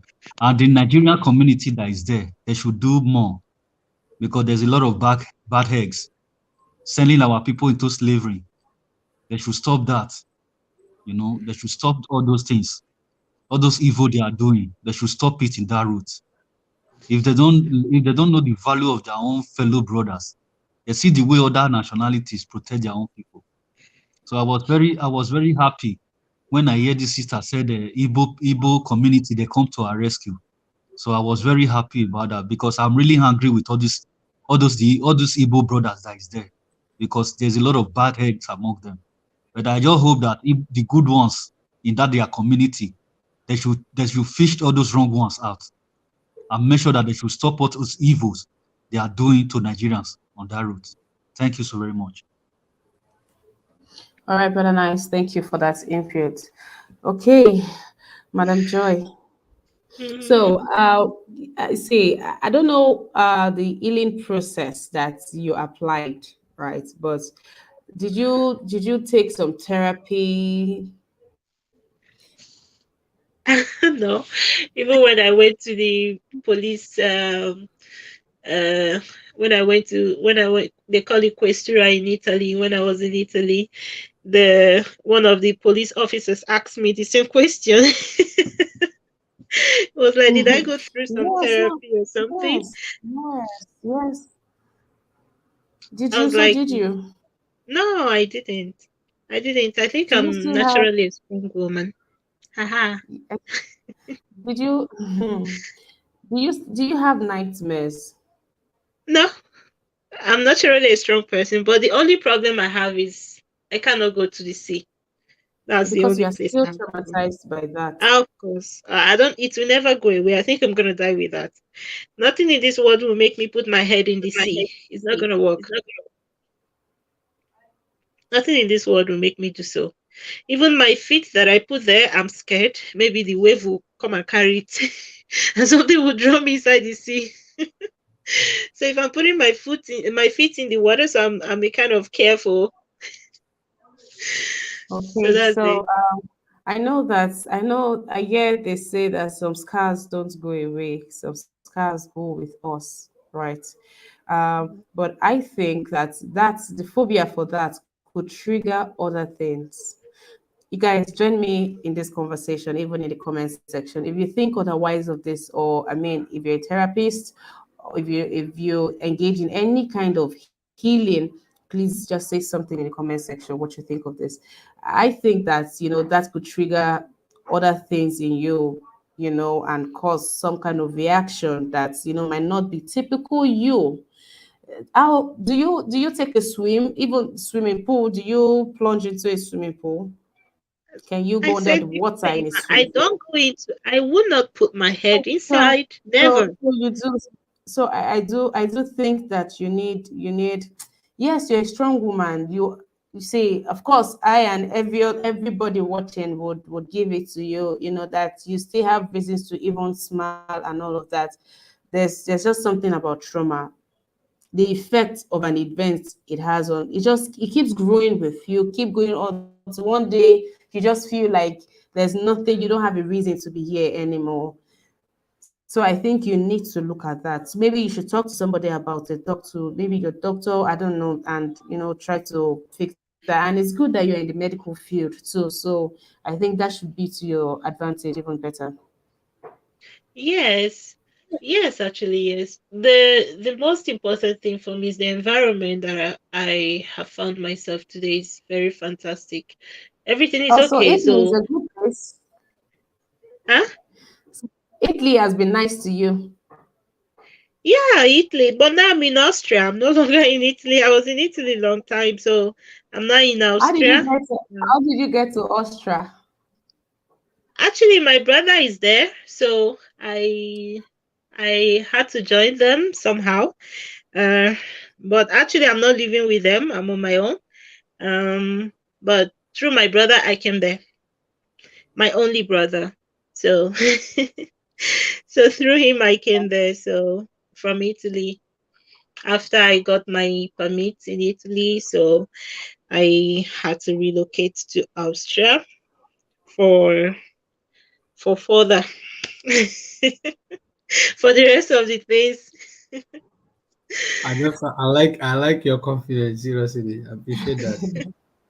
Yes. It's All right. God, sometimes No, say it. sometimes when you have gone through everything and nothing left again to go through, so you find yourself having this confidence, from nowhere. Some people survive with a very strong confidence, and some people do not survive it. So if you survive it, you're lucky, and you find yourself with this strong confidence in you and strength that you don't know where it's coming from.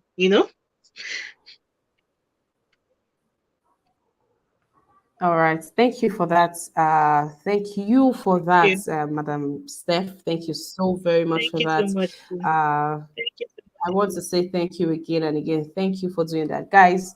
So the chat 2 times in a week, Wednesdays and Fridays, or we could alternate it, uh, giving out the platform to people who are willing to share their life stories.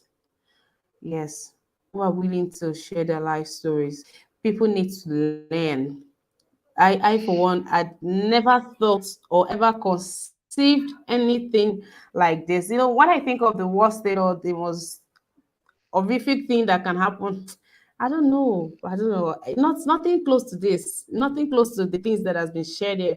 And I read in the comment section, people say, "Oh, this person went through worse than this." Somebody, so there's something worse than this. I tell you, people are going through stuff. And so, if you know someone or you are that someone who would like to share their story, please just reach out to us on Sister, any of our Sister platforms. Emma, Sister Emma, this story that Yes, you sir. have heard, this one is just small. If you Very hear little. some of them, you yourself, you cannot sleep in the night. It's true. I watched some myself. I watched a girl who was being abused. Oh my God. In Libya. And I was like, Jesus Christ. Why is this? How can somebody have a heart? Nigerians have a heart to do this to a Nigerian girl. How? If you see what they were doing to this girl, and the worst part, one person was somewhere videoing everything. Maybe Emma will search for this video. I'll send it to you on WhatsApp. I know the video you are talking about. It's not that So that guy that brought some girls and he was beating that girl mercilessly because the girl yes, refused to walk.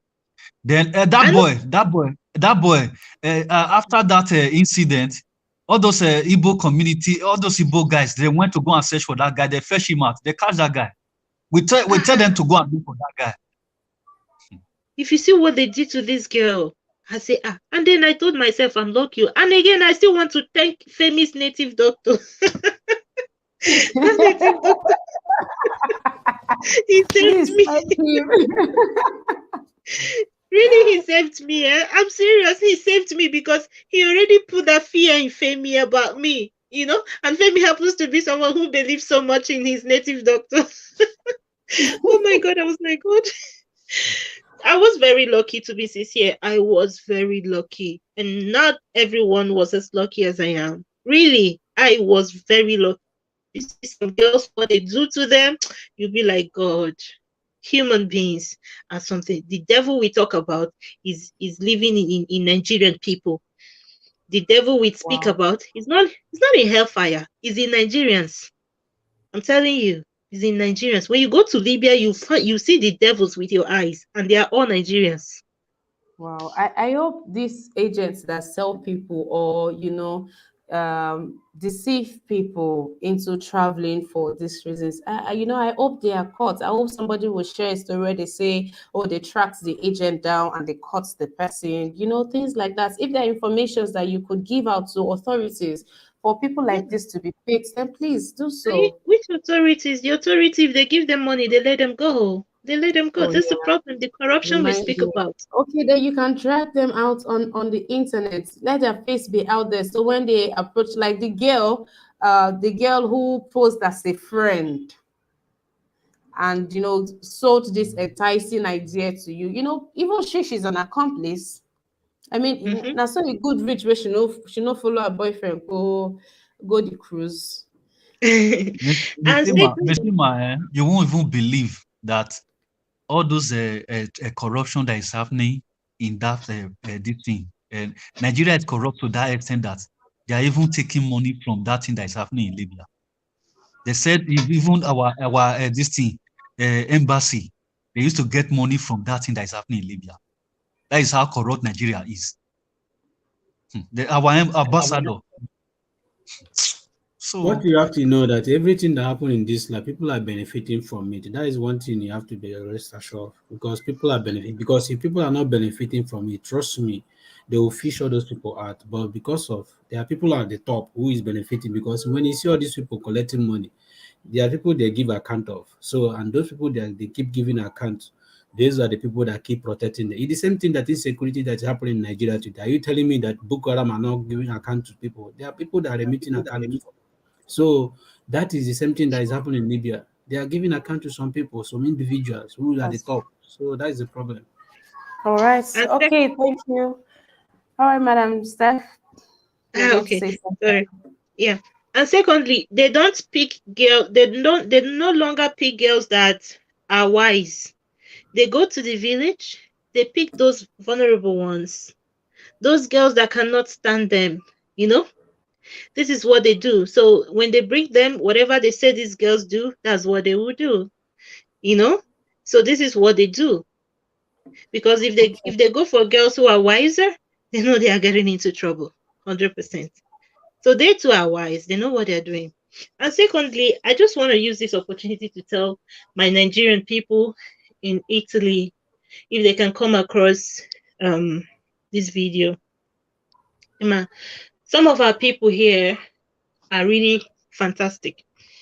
They are fantastic in a way that when they leave Nigeria, they live with all the culture in Nigeria. They bring it here with them. You know, they bring it here with them. And they forget that this is a foreign land. These people, your culture is strange to them. Everything about you, lots of things about you is strange to them. You see our people now, when you're in a bus now, on in a you see, oh my God, Jesus Christ. Sometimes when I go to Italy, like sometimes some people ask me, are you Cuban? I said, no, I'm a Nigerian. They say, really? You don't look like Nigerian? I said, what do you mean I don't look like Nigerian? How do Nigerians look like? You understand? I've asked lots of people who ask me this. I said, how do Nigerians look like? They said, the way they see Nigerians here, no. And I'll be like, what do you people mean? Do you think these people, you don't use people you see here to generalize everybody? Have you been to Nigeria before? If you go to Nigeria, you see doctors, you see lawyers, you see business people, you see different kind of working class ladies that you can't even talk to. When our people come here, they behave as if they are in their village going to farm. If they can at least try to adapt a bit of these people, try to change a bit, live differently a bit, try to be clean, take your bath a bit, you know, try to clean themselves a bit, even if you don't have to put on expensive clothes to look clean. If you see some of our people here, you'll be like, God, you don't have to put up expensive, you mustn't look clean only when you put on Gucci or Versace or whatsoever. No, our people really need to come out of this. Because of this, people here have no respect for Nigerians. They have no respect for Nigerians. They think Nigerians are dirty pigs from the village. And I tell them, if you go to Nigeria, when you see a real Nigerian girl, you will not even have the guts to go close to her. You can't even, fear will not allow you. You know? Like when I came here, for example, when I came here, when I newly came to Italy, and first they asked us to go to school to learn the language, Italian language. So while we were going to the school, the teacher, she smokes. This is their life. They smoke, and when they smoke, sometimes their mouth stinks from this, you know. People who smoke sometimes, I'm sorry, I don't know, lots of people that smoke, please, I'm really sorry, but some people that smoke, sometimes their mouth stinks, you know, from this, right? I'm not wrong. So, and this woman, she smokes a lot, the teacher, the Italian woman. So when she's teaching us, and you know, and she likes to come very close to someone, you know, while she's teaching, and you see your Nigerian people, they will be angry. They will be insulting her. Come on. They will be angry. If you see the way they will insult this woman, they will insult her. Go away. Look, this one way in mouth, they smell like this. Go away from here. It's not that kind of a thing. They will just embarrass this woman like this. I'll be like, God. I'll be like, you people should stop. Even these people, they're kind of, there were a lot of them were even against me because I was trying to tell them, look, like this, no, like this, no.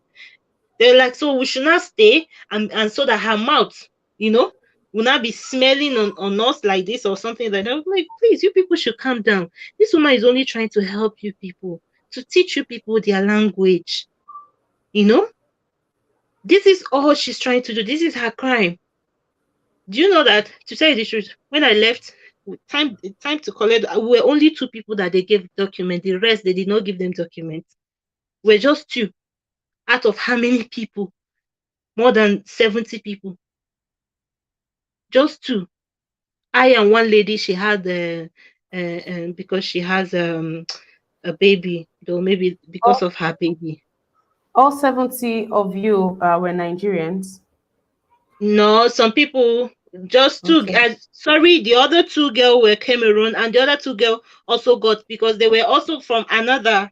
I don't know. They were in another organization, you know. But finally, they brought them there, and later they called them that this thing were out. They should come and take it. So their own self, I will not even count them. I won't Okay. count them because they were not really part of us. All Two right. other Cameroon. If you see what the Nigerian girls do, my God, or not just Nigerian girls, Nigerian people, they will be fighting, they will be breaking things. They don't care. They don't care. But this is not Africa. So if they can at least change a bit from it, it will help. Really, to take a All long right. way. When you come here, you go to school. I All right, saw Madam something. Steph. Thank you. Sorry, I want to say something. I saw something on the comment. Somebody said, someone that brought the wife to Italy through that Libya.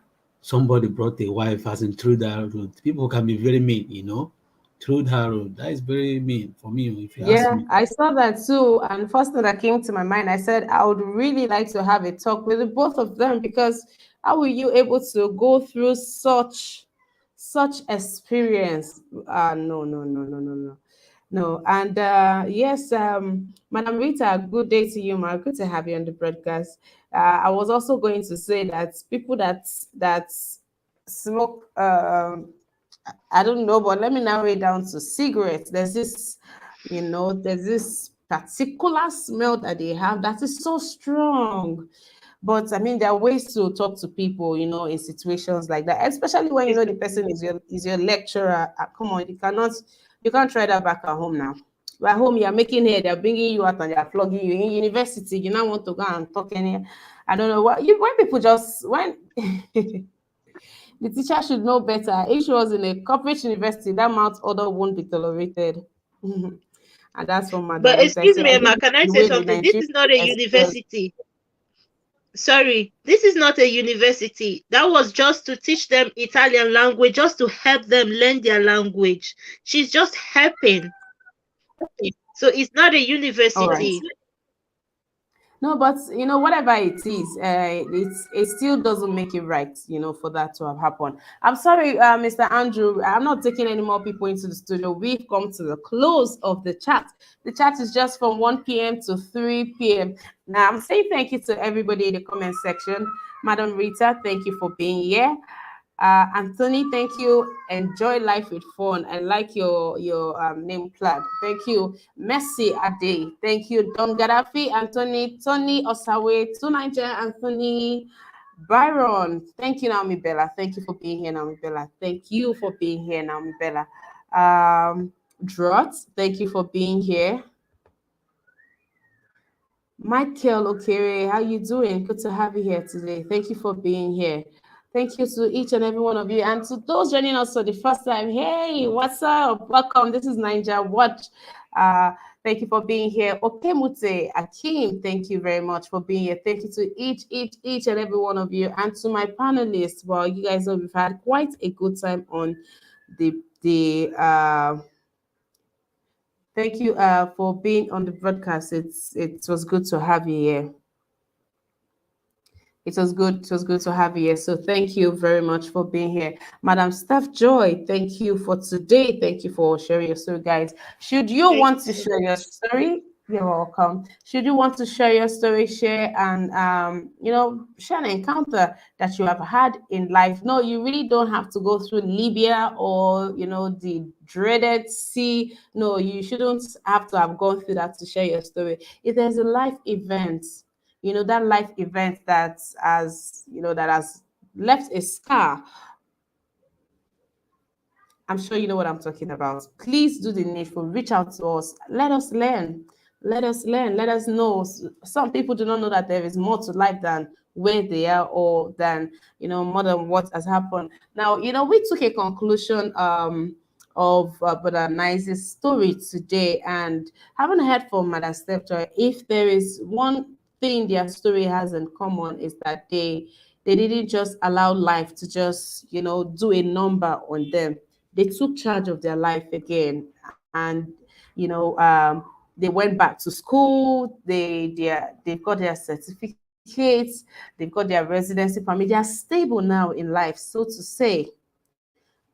Through after all of those things, they are stable now. So please, guys, whatever it is, whatever wilderness, desert experience you are going through in life, you will come out of it if you don't give up. If you don't give up, you would definitely come out of it, and you would, get hold of your life again. And things, yes, life can just throw us out there in the air. I'm sure none of these people ever thought that they will be in a place like Libya, or have to see the sea, or have to go through things like that, being surrounded by bones and dead bodies. I'm sure none of them ever thought of that. But life just happened to them. But they didn't give up. They didn't leave it all to life.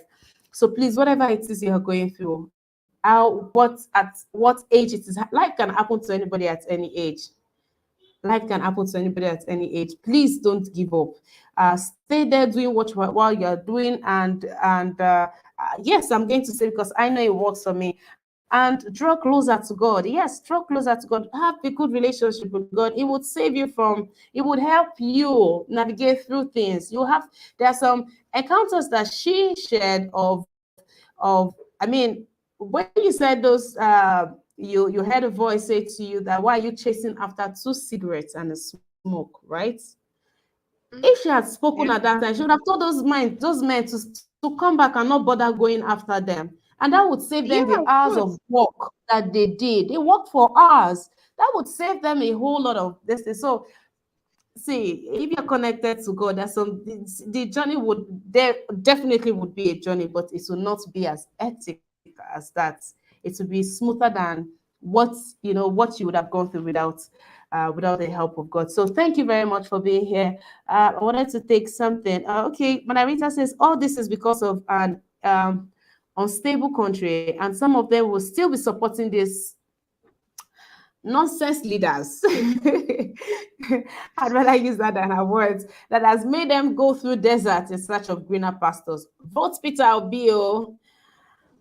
And then she said, so say a lot of them need some sort of help with psychologists. It's very traumatizing. Many are still damaged from their experiences.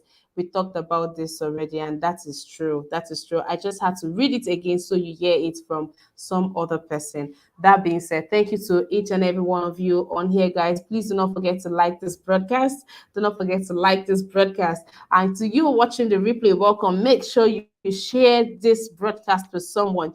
Let this travel around. And now we've got to know that they don't follow computer aged people anymore. They don't deceive people who have access to the internet. They are going into the villages to take people who don't know, what's happening. So please allow this travel as far as possible. Please let people know this is. And if your brother, your boyfriend, your husband, your wife is into selling people, that's bad. The wrath is going to come upon the both of you. Definitely. Please, let's be really careful how we make friends. Madam Joy's friend started from Facebook, if I remember correctly. Madam, Madam. That was no. She came to where I was renting movies. Okay, she acted like she's interested in our well-being, or like a friend. And yeah, she normally comes to rent movies. So please, let's check everything. Let's check everything. Thank you for being here once again, each and every one of you. I'll see you tomorrow. Please do not forget to tune in by 6 p.m. for debate. Well, I'll see you tomorrow, 10 a.m. Nigerian time, for newspaper review. Can I say something before you go out, please? Mr. Collins. Yeah, of course. My sister, can you hear me? Yeah, me. Yeah, I would like to. How can I be able to contact you? I would like to ask you so many things, please. Can that be possible? Okay, I'll. Emma has my WhatsApp number already in WhatsApp. I don't have Emma WhatsApp number. That is the problem about it. Okay. Niger, Madam, what's up? Maybe you should okay. share me the WhatsApp number that I can. Madam Steph Joy, if you'd like to be reached by him, you could drop your email address in the comment Okay, thank section. you. All right, Okay, I'll drop it. in the private chat. So if you do that quickly before I go off, so that Hold he on, can get Okay, let me drop my email. okay. Okay, Mr. Collins, please check the private chat as soon as possible. Yeah, I'll give hold you on, guys 2 minutes to do that. hold on. Okay, I'm not Miss Emma. sure. Miss Emma. And I'm sorry, please wait. Madam Staff Job, would you like to be contacted? Would you like to be reached? No, it depends. I Okay, don't it's know. fine. Okay, so guys, I'm not sure that would be a good idea No, it's for okay. I can see It's no, not okay. I'm not talking to you, Mr. Collins. I can see other Uh, people asking for our contact in the comment section. Please, we need to allow people to be able to share their story and and feel safe being anonymous. I think that's why they can even come out and share Yeah, their stories. Emma, you Please. can give them my email. I have already sent to you. Okay. Okay, so if you'd like to let me see if I can just copy this. If you'd like to reach out to her, you can reach out to her on Udoka Yes, joyalozie at gmail.com. yes. Udoka joyalozie at gmail.com. Mhm. Udoka joyalozie at gmail.com.